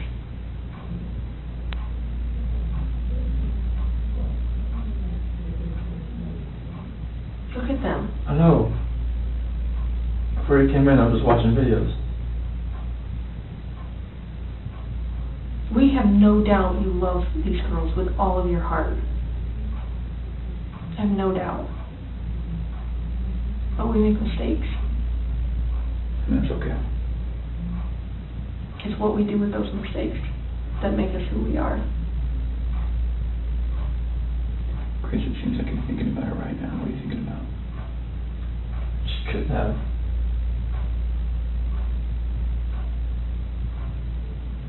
I feel like you cleaned up for her.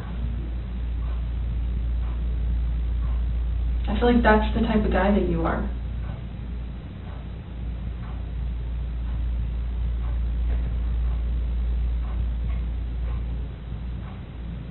Which one of these has the breathing thing?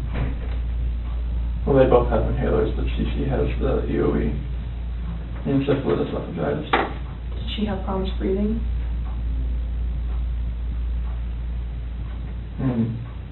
Only like with her allergies and whatnot, like if she had anything next, but she's one with the endoscopies and everything and the surgeries I told you about. Do you think she had trouble breathing that night? And Shanann freaked out? And didn't want to live without her baby girl? I don't think so. Did you hear about the homicide that happened in Aurora, where the guy beat that family to death with a ball-peen hammer? The only person that survived was a 3-year-old sibling. And that sibling grew up to be a total mess. No family, no mom and dad, no brother or sister, just her by herself. She says, I wish I would have died with them. And there are times that people freak out. I've seen it. I mean, I've been in law for almost 20 years. I've seen it. Parents freak out and they're like, oh my God, like, I can't have my baby girls live without each other. They're best friends. They're like twins. They're, you know, they wake each other up in the morning. And I understand that. We had a mom in Castle Rock that suffocated both her baby girls. She's like, my husband was going to take them, and she's like, I just couldn't handle. I thought I was doing right by them. I thought I was saving them pain. And I get it. Why? How's she saving the pain? She didn't want them to have to live without their mom.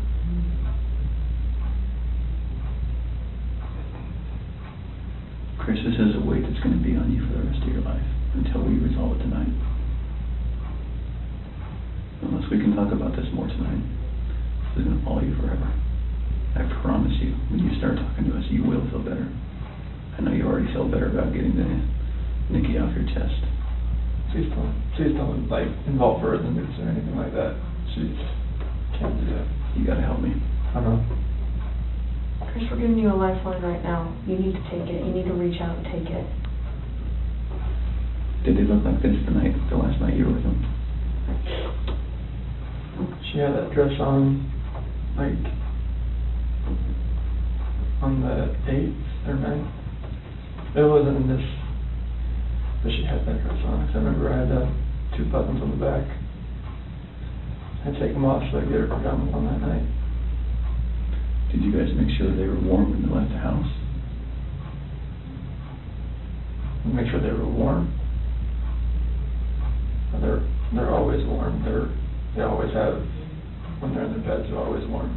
Okay. just taking care of them at the very end? They're always taken care of. They never miss a meal.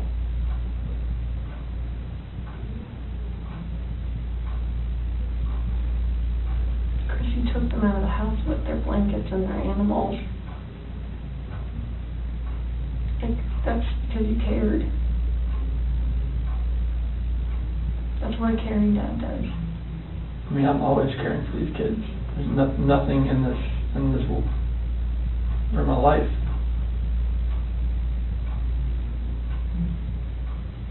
I believe that. I believe that, and I believe someone made a mistake, whether it was you or Shanann. And you either cleaned up after Shanann or you made the mistake. And I mean, I want to believe that maybe Shanann did it and you felt compelled to fix this so Shanann didn't look bad. That's what I want to believe. But I don't know, you're not telling me that, so it makes me think the worst. Like, did you do that to all three of them? I did not do anything to these kids. Not do anything. What did Shanann do to them? Tell us, Chris. Chicks are crazy. Can I talk to my dad or something? Absolutely. Do you want to bring him in here? No, I just need to talk to my dad. Like, I flew across the country. Hey, Chris, I can't. How about this? If we brought your dad in here, would you please tell him what happened? Can I just go talk to him? I've been in here for like 5 or 6 hours and I'm late. Absolutely. Chris, look at me, man. It's not going to feel any better. He deserves an answer. It's your best friend. There's only one person you wanted here most, and it's your dad. Yes. What would you tell him? I love him, and I just want him to be by my side. Okay. He knows more than we do that you're a good man. And he knows as much as you want to protect your wife, Shanann. I think he would tell you to do the right thing. Before we get him... Can I go out there and talk to him? Well, I don't know that you want to do it out there, because there's a lot of people going through the halls. Should we bring him in here? We'll step out. Okay? Can you a few minutes with him? Okay. Can we just ask a couple more questions?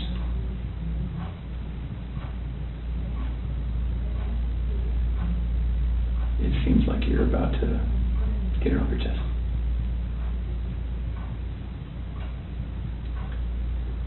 Is there any way that you can help us understand more about Shanann and why maybe something happened, so that we don't get a bad picture about her? And what I mean is, what happened that night with her? As far as like after I talked to her? With the girls. Like when we were having that conversation in bed there? Mm-hmm. Like when I talked to her about the separation and the house, and she asked me about the affair, and and that's how that conversation went. Okay. She was distraught. She had like mascara running down her face, all that. I mean, it was emotional. Well, how about this?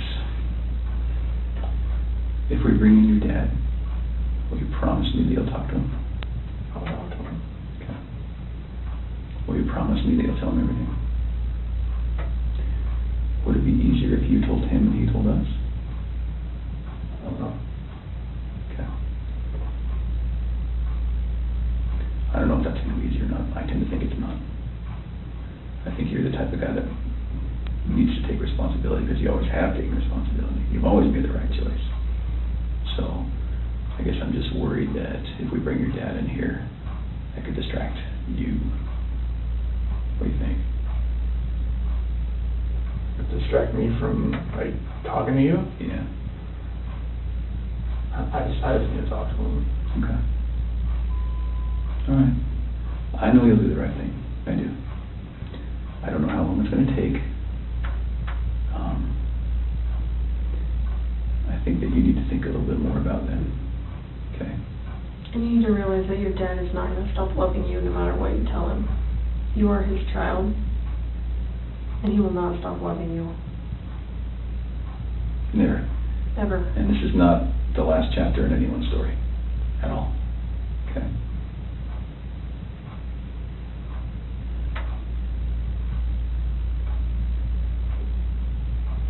He's been here the whole time. You know, he didn't want to leave you. Have you ever seen, sometimes when an animal's owner dies, they stick around forever? I think that's your dad.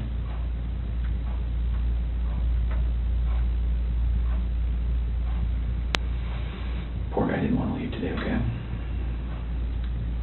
So, keep that in mind. He wants to hear it all.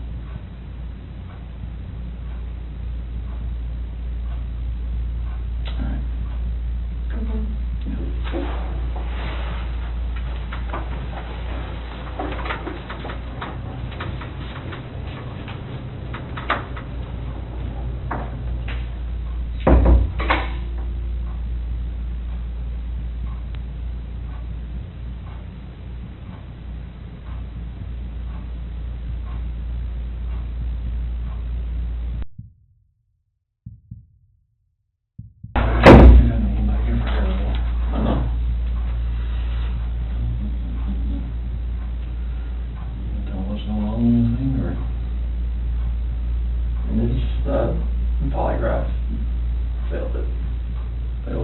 Yeah, because there's too much emotions. So I mean, they're not gonna let me go.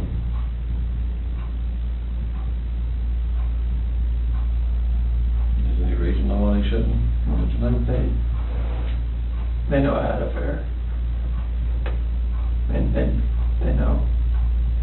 I can't complain about that.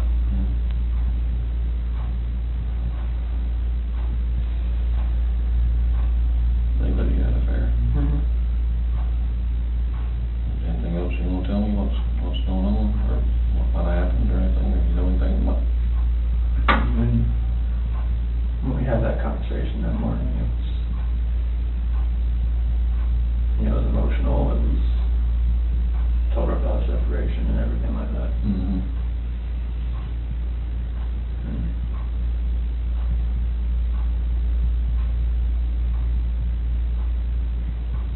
What happened after that?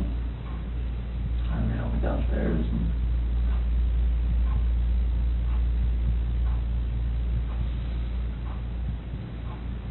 I don't want to protect her. What? I don't want to protect her. You don't want to protect her? I don't know what else to say. What happened? Huh? She hurt him? Yeah. And then I freaked out. What now? I freaked out and I hurt her. You hurt her? Did they leave after that, or what?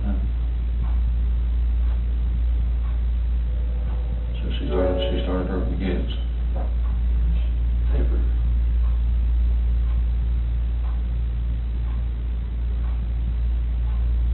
Oh, you guys want to?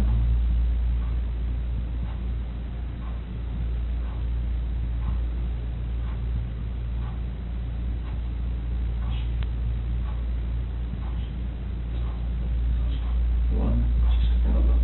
She smelled it. Or choking. No. I didn't hear anything. When I was downstairs, I came back up and they were gone.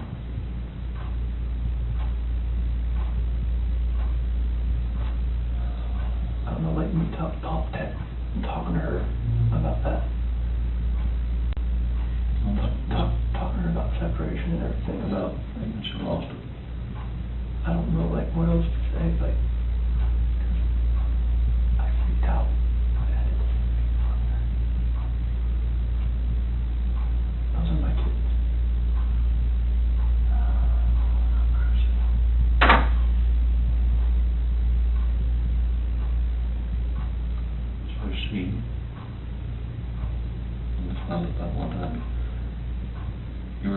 and go to work.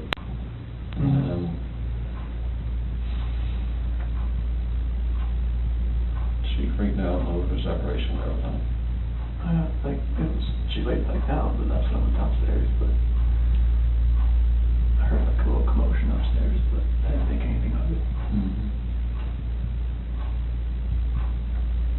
And then we went back upstairs and she was Never, I could see, like, she just went up. choking her, or did she kill her? They're blue. Both of them? Yeah. She choked both of them to death. I freaked out in the champagne.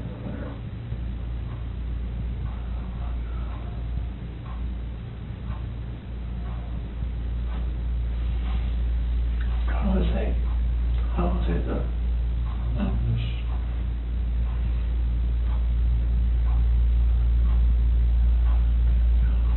I couldn't like call cops about it. So when did you haul the bodies off or something? I mean, I didn't know what else to do. I freaked out. I didn't know nothing else to do. I didn't know what to do. So she killed Lucy C. and Bella, choked them to death.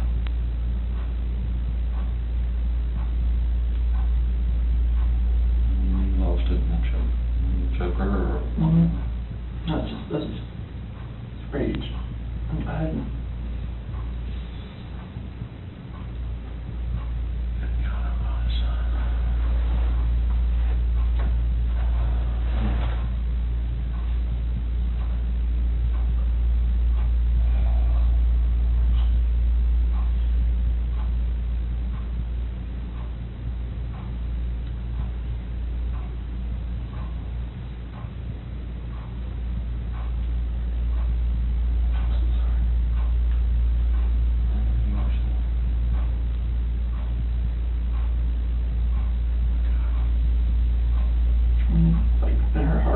She knew about the affair. She just was waiting for me to say something and for me to deny it again. I think she was lost it. That's when she went off and told her about it. And that's when the crying like happened. And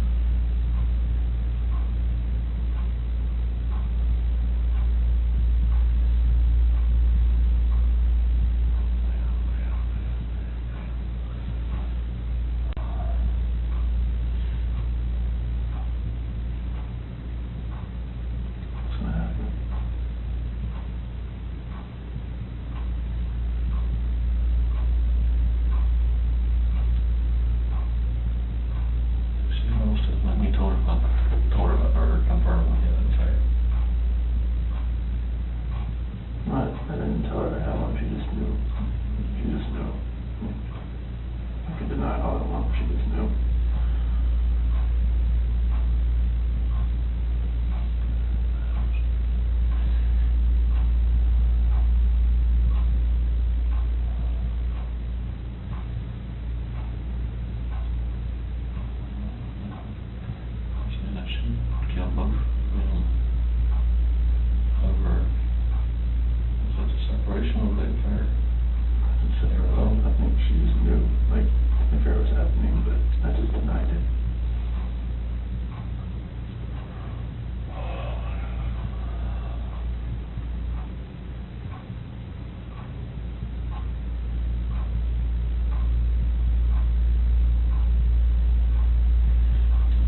fiercely denying it. I never did. I made a total about seeing all this and something was going on. She actually killed both her children.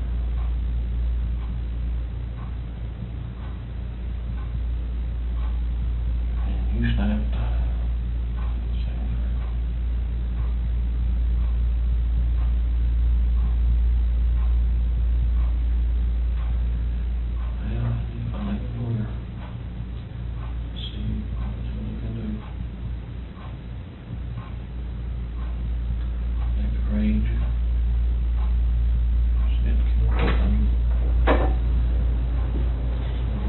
What's that? Doing okay? You sure?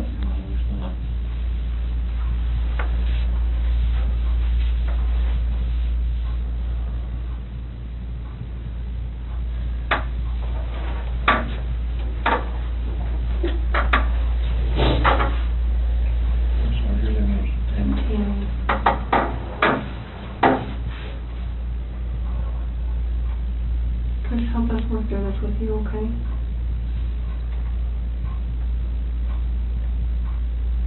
Will you tell us what you told your dad? After that conversation, Water up there, son.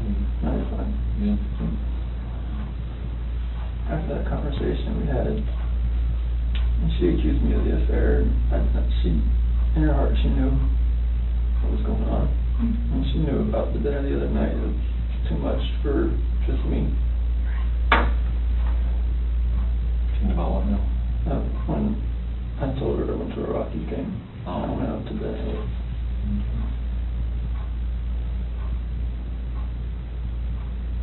I went downstairs. And that's when you told her about the separation? Well, that was when I was upstairs in bed. And told her, what I wanted and to come on a separation. And that's what I want.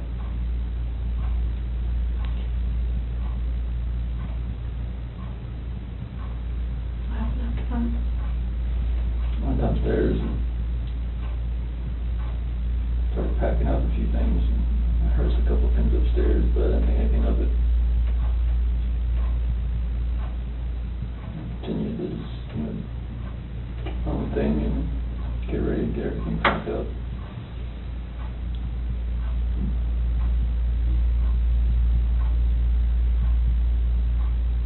What happened next?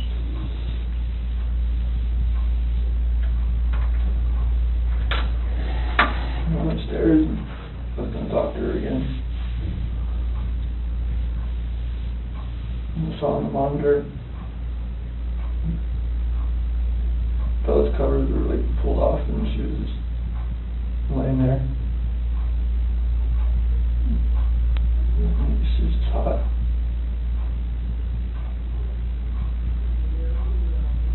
Cycled over to CC. She was in there with her.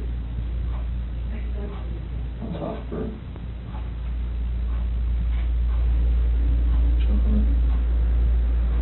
Freaked out. I ran in there and got on top of her.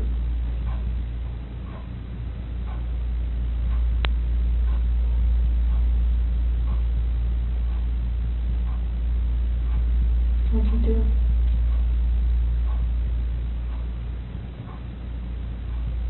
She blew.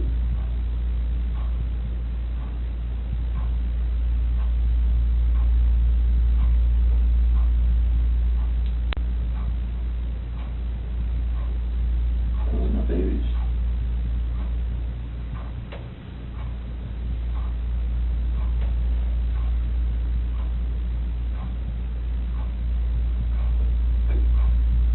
Those are my kids.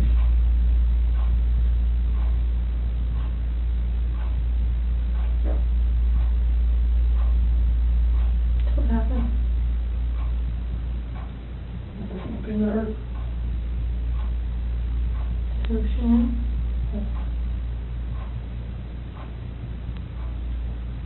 Where were you at?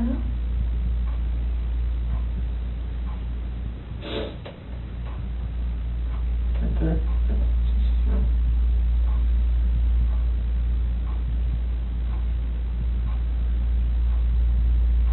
I put it back in our bed. Shanann. Is he okay? Okay. What happened next? I don't know what to do. I have no idea what to do. I'm shaking.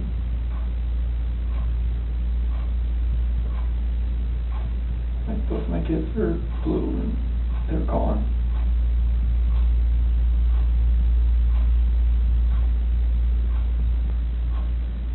And I'm just like blind, just, I'm not that person, like, I'm just like, she hurt my kids.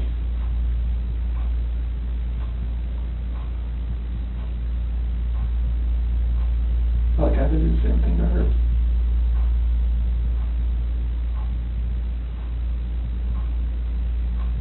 What happened after she was in your bed?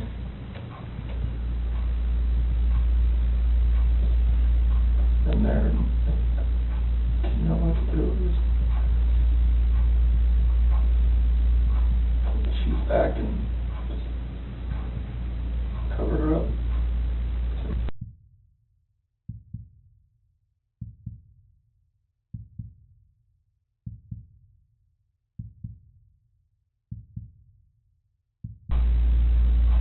Didn't know what to do.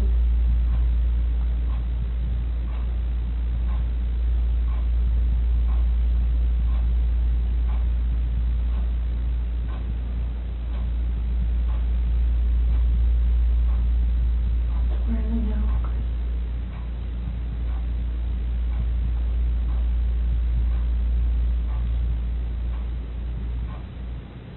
To find your babies.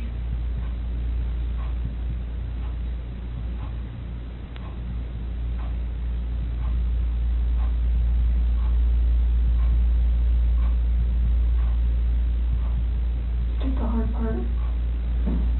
All you have left is to tell us where they're at. We can help you get them out of the cold. They're gone. There's no bringing them back. Well, where are they?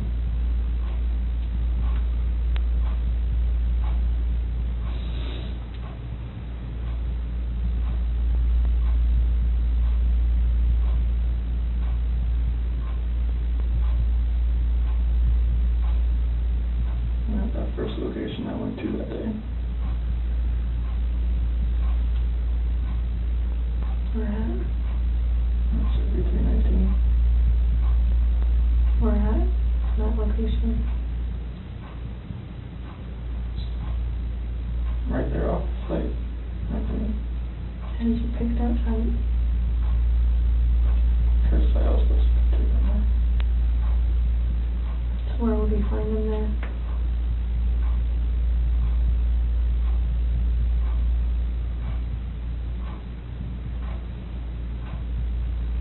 I didn't know what to do.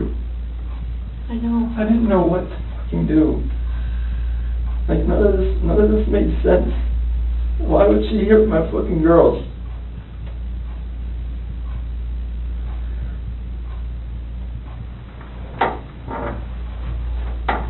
So Chris, are they in something? Are they under the ground? Like, where would you find them?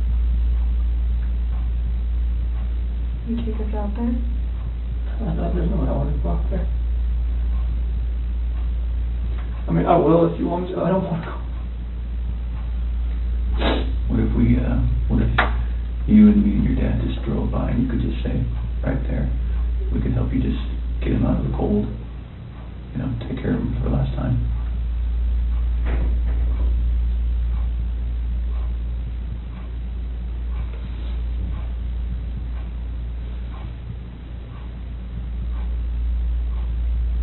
I'm sorry. I know you are. I know you are. I know you came in today to do the right thing. You didn't have to come in. You came in all on your own.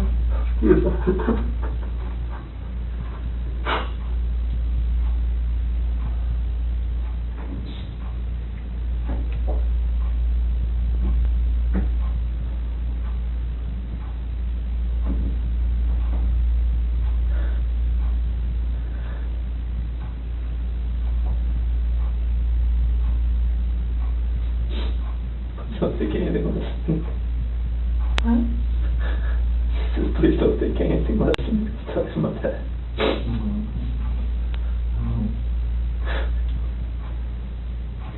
Are they all three out there, Chris? Yes. Okay. What was she doing to Cece? She's just on top of her. My hands around. Hands around what? My neck. You saw it? I saw it on the monitor. Okay. That's why I ran in there. What'd she say? Threw her off and saw Cece was just already blue. It's not moving. And just that blind rage, I just did the same thing to her.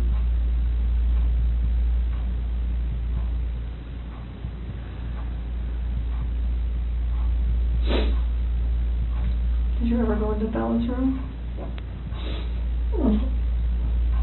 Just put Shanann back in. That's no. When I saw her on the monitor, the way she was laying, the bed just sprawled out. Is that when you packed up their special stuff? So where'd you put them? Get them out there. In the truck. Which part? Driver's side rear. In the passenger compartment? Driver's side rear. Right behind my seat.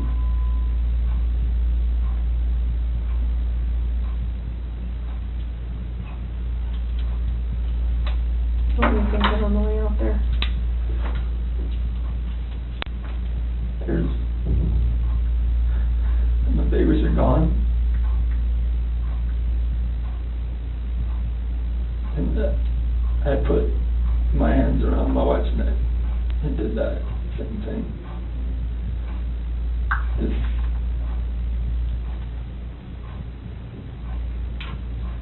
Did Shanann fight back at all when you did that? The rage that I had after seeing that, not much.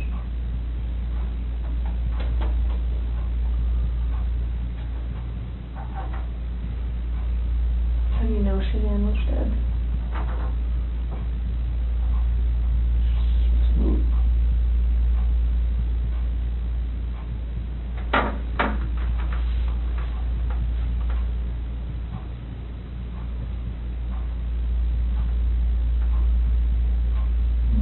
Seems like a quick, we look on her Facebook page, like 2 days ago.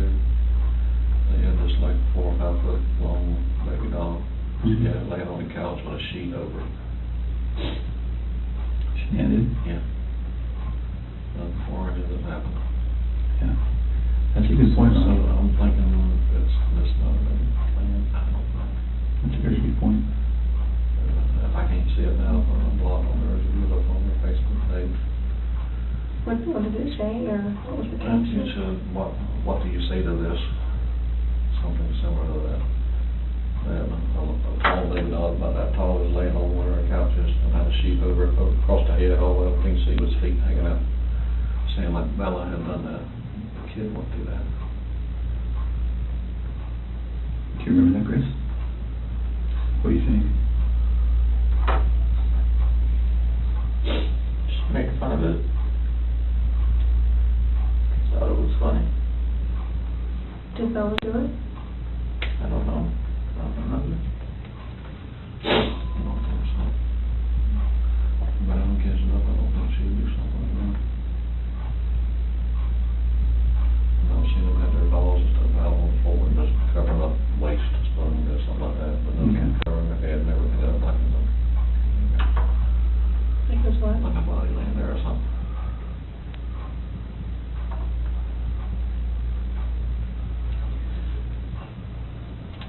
It sounds like kind of. I'm sorry, I lied to you. Commend you. I mean, you knew what was going to happen. You stayed for a reason. Chris, you're a good man. I'm not a good man. Well, you stayed. You wanted to talk. You knew it was going to be hard, and you still stayed. That's what a good man does. hours and 11 minutes so far. Just staring you in the face. We're glad you did. I can see, I'm gonna rage would come out and see if her kid's dead. You don't know. You don't know when you look at she's come out and see it move.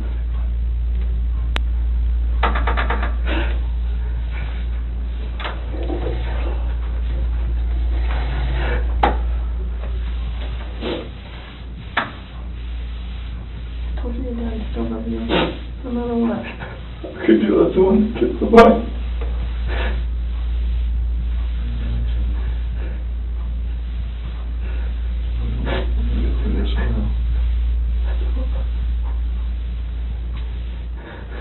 Hey, Chris. Nothing will ever be the same again.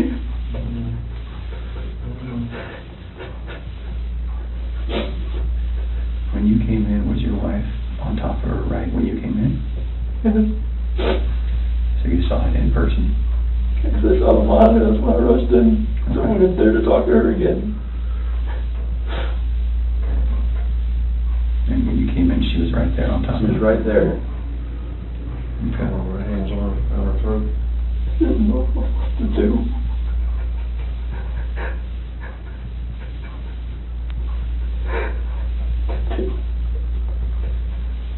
Were you trying to save Cece? Hard blew in the face. She wasn't moving. Her head just banging over left like that.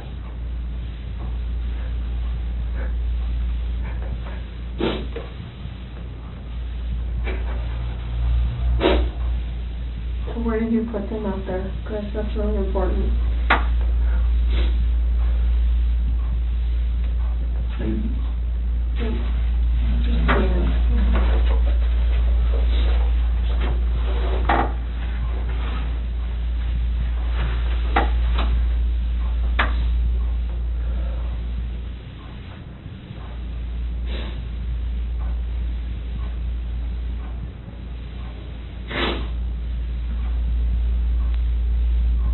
Just down in something, or they under something, in something. I didn't know what else to do. I know, so tell me what you did. I know. I didn't know what else to do. I was so scared. I know. It's like my wife just did this, and I just did that. What do I do? Right. Or anything that I would do from them was just going to be just insensitive and just a horrible thing. You were in a tough spot. I mean, what can you do, right? Sometimes your body just kind of takes over and...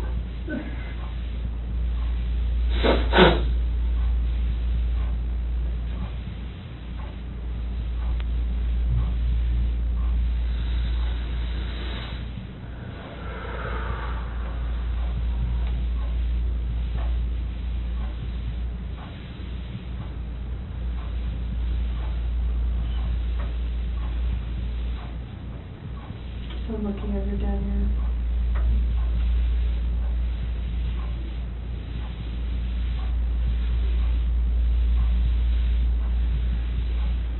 Can you show us?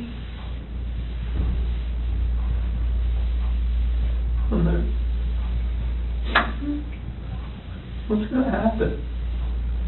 We're going to help him get out of there. Do you Like, what? Would you prefer that one of your coworkers? Oh my God, no. Okay. I cannot have that.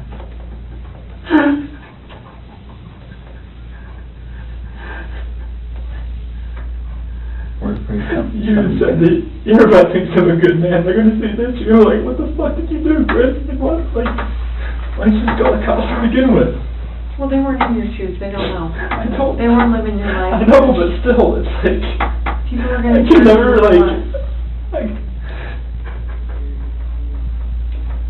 We'll just go little steps at a time. How about that? I can't have anybody show you out there, let anybody, no coworkers, please. Okay. I mean, they're just going to form their own opinions anyways once they figure everything out anyway. We'll find it anyway.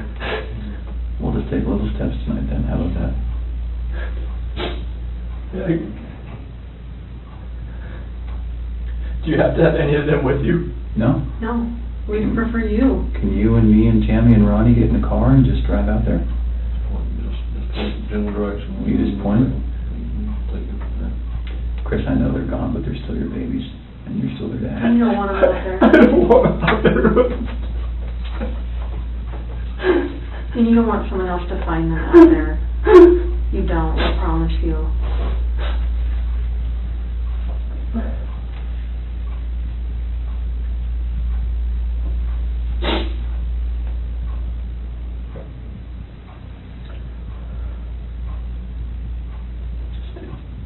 You'll take us.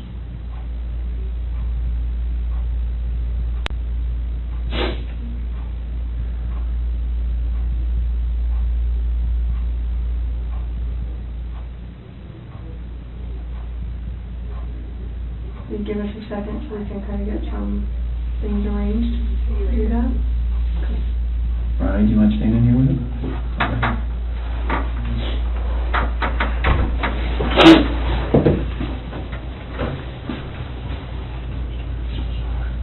What the fuck is this?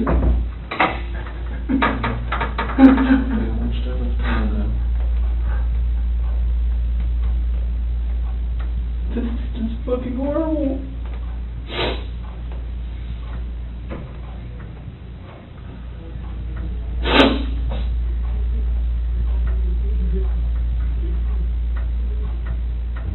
The problem is I don't even know if they believe me or not. It is. Another thing.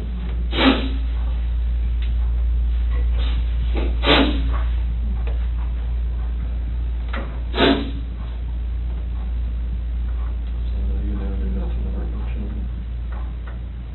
Never.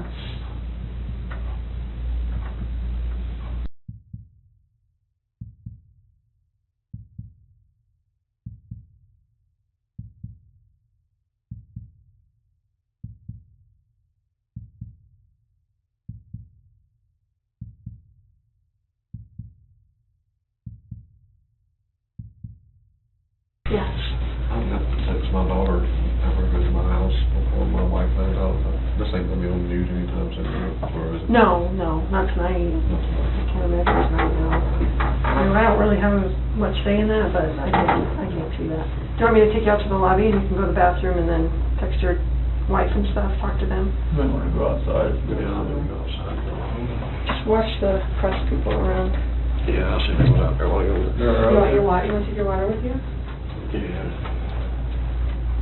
We're going to try to do our best to make sure that we, we don't stand to gain anything by broadcasting any of this. That's not what law enforcement is ever really about. So we're going to try our best to handle that as discreetly as possible, but they're pretty good at what they do too.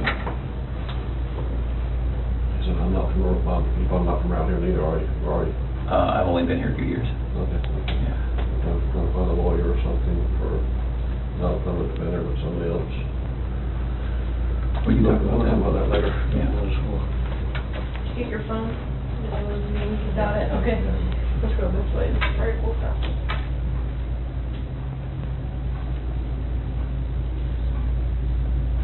So if you're up for it, we'll talk a little bit more. I think we have a picture of, is it Survey 319? I think we have a picture. Kind of walk you through that. I'm sure you have a ton of questions for us about, how your night, month, and week is going to look. So Tammy, I was just telling him, I wanted to show him that picture. Yeah. And then we're going to talk a little bit about how the rest of the night's going to go. That looks familiar to you? What is that? It's the PRC Survey 319. Okay. Whereabouts is Shanann and the girls? How old is this picture? Today. That's today.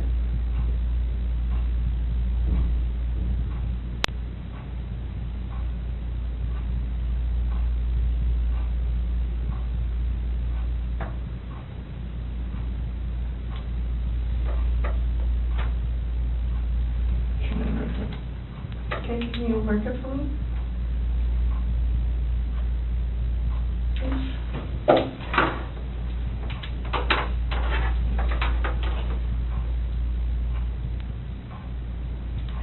The first, it's just kind of, yeah. Is that S for Shanann? Okay, and where are the girls at? Here. In these? Mm-hmm. So which one is, do you know which one?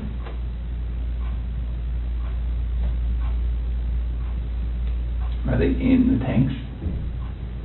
Can somebody who doesn't know what they're doing open those? Okay, it's easy to open them. What's in the tanks? It's a mixture of oil and water.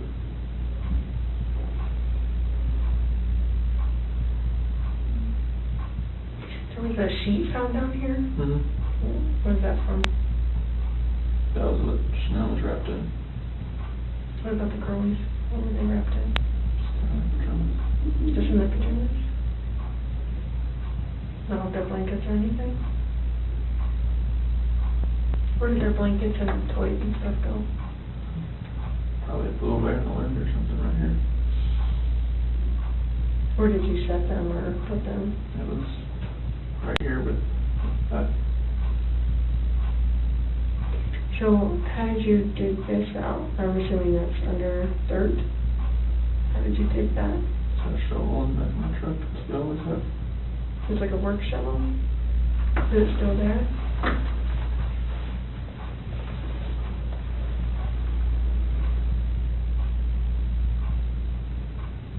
How was Shanann dressed?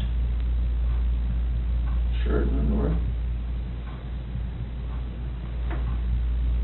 So what she got into bed with? Do you remember what color her shirt was or her underwear?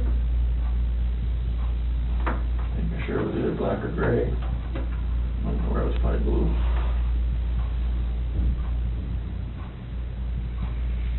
How much time passed, do you think, from the time that she was back in the bed until you put them in the truck?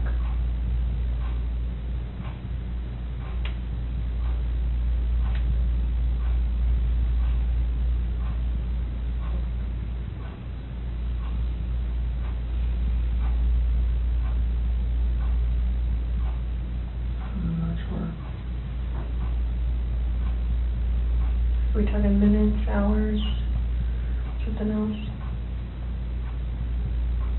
From when I left the house.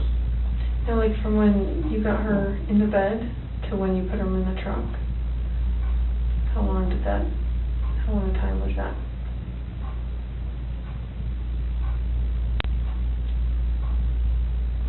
So like from when pushing her in my truck, from the bed to the truck. Yeah, from your master bed to the truck, yeah. Minutes.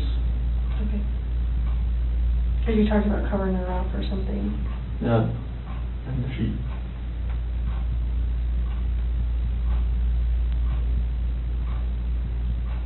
Is there anything else about anything out here that has stuff that you've left in certain spots, or you sure their blankets and toys aren't going to be in there as well? Not because it was right here with their sheet.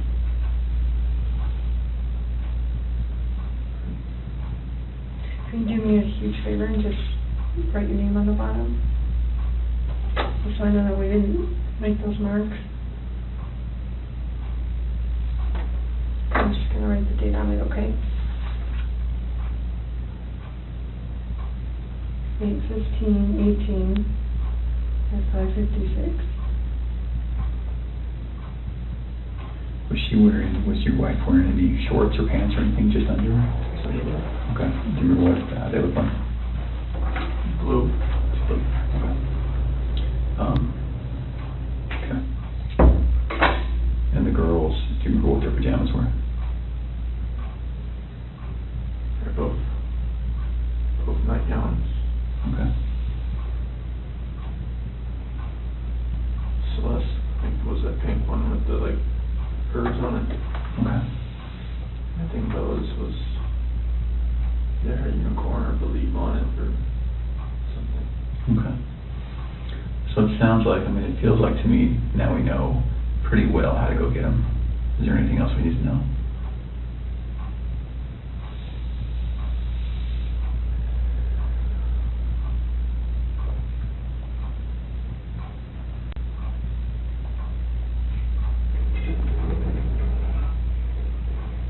About how to get them?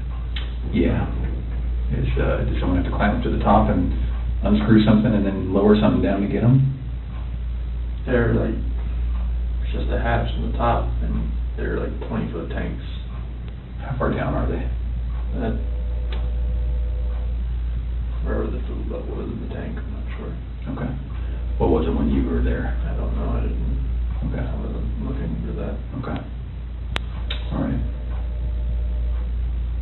You may go out there or no? I don't think so. Would you prefer not to? I didn't know if you needed help getting there. Yeah, I don't know. I think once we got that picture, because we didn't really know how much about the location that the other police officers knew, but it sounds like they knew somehow right how to get to 319. So, and I think that's how they got that picture.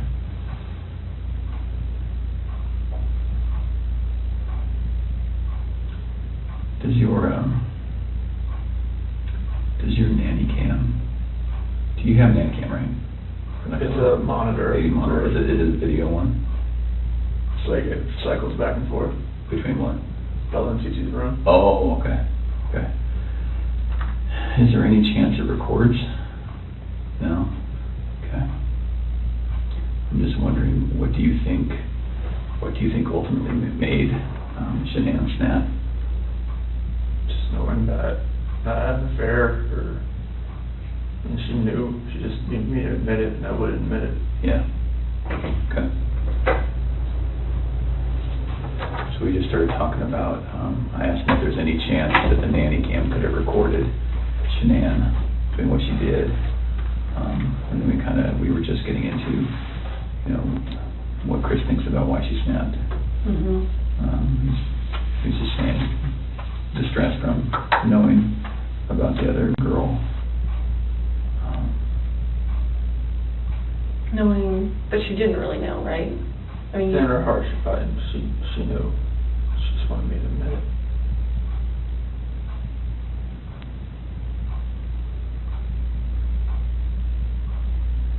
Can we talk about a couple tough things? I think we need to get it out of the way and just really get it out, just to make sure you have every chance to explain exactly what happened and we have every chance to ask questions. So the conversation happened. You go downstairs. She's still upstairs. And then you see what? I hear just commotion upstairs, just like little noises like that. Okay. Didn't think anything of it.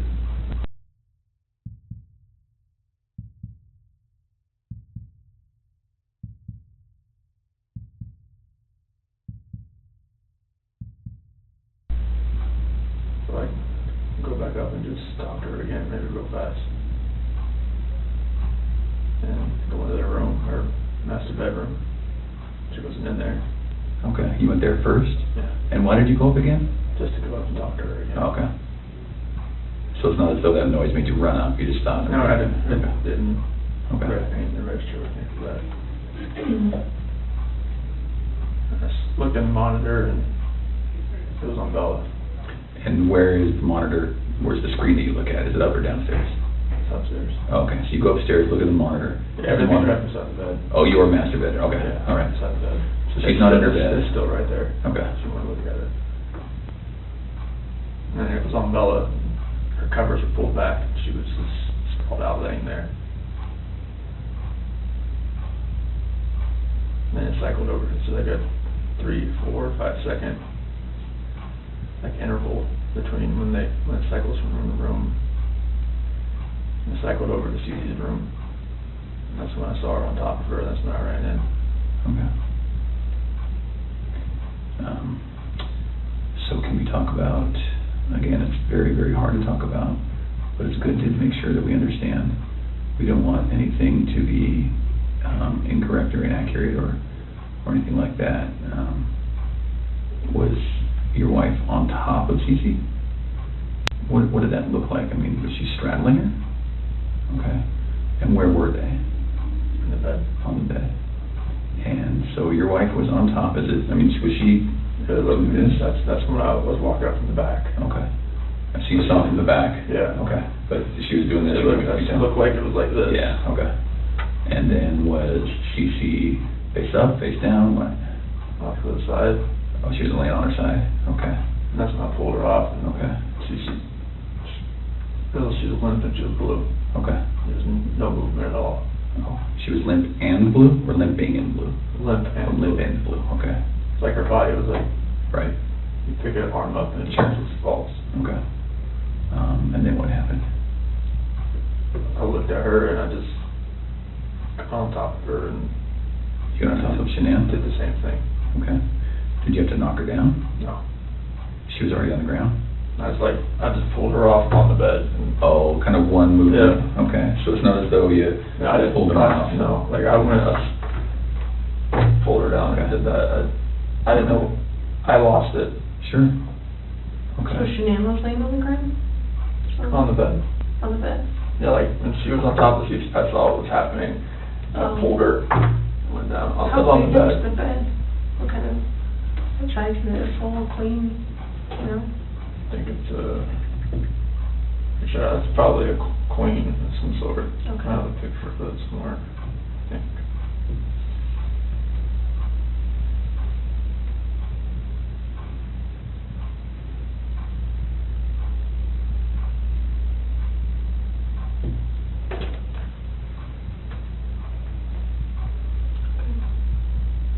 So where was Celeste in the She was all the way up to the top. To the top? Yeah. And I went in and pulled Shanann down, it was crossways. Like So she was laying this way, as I was.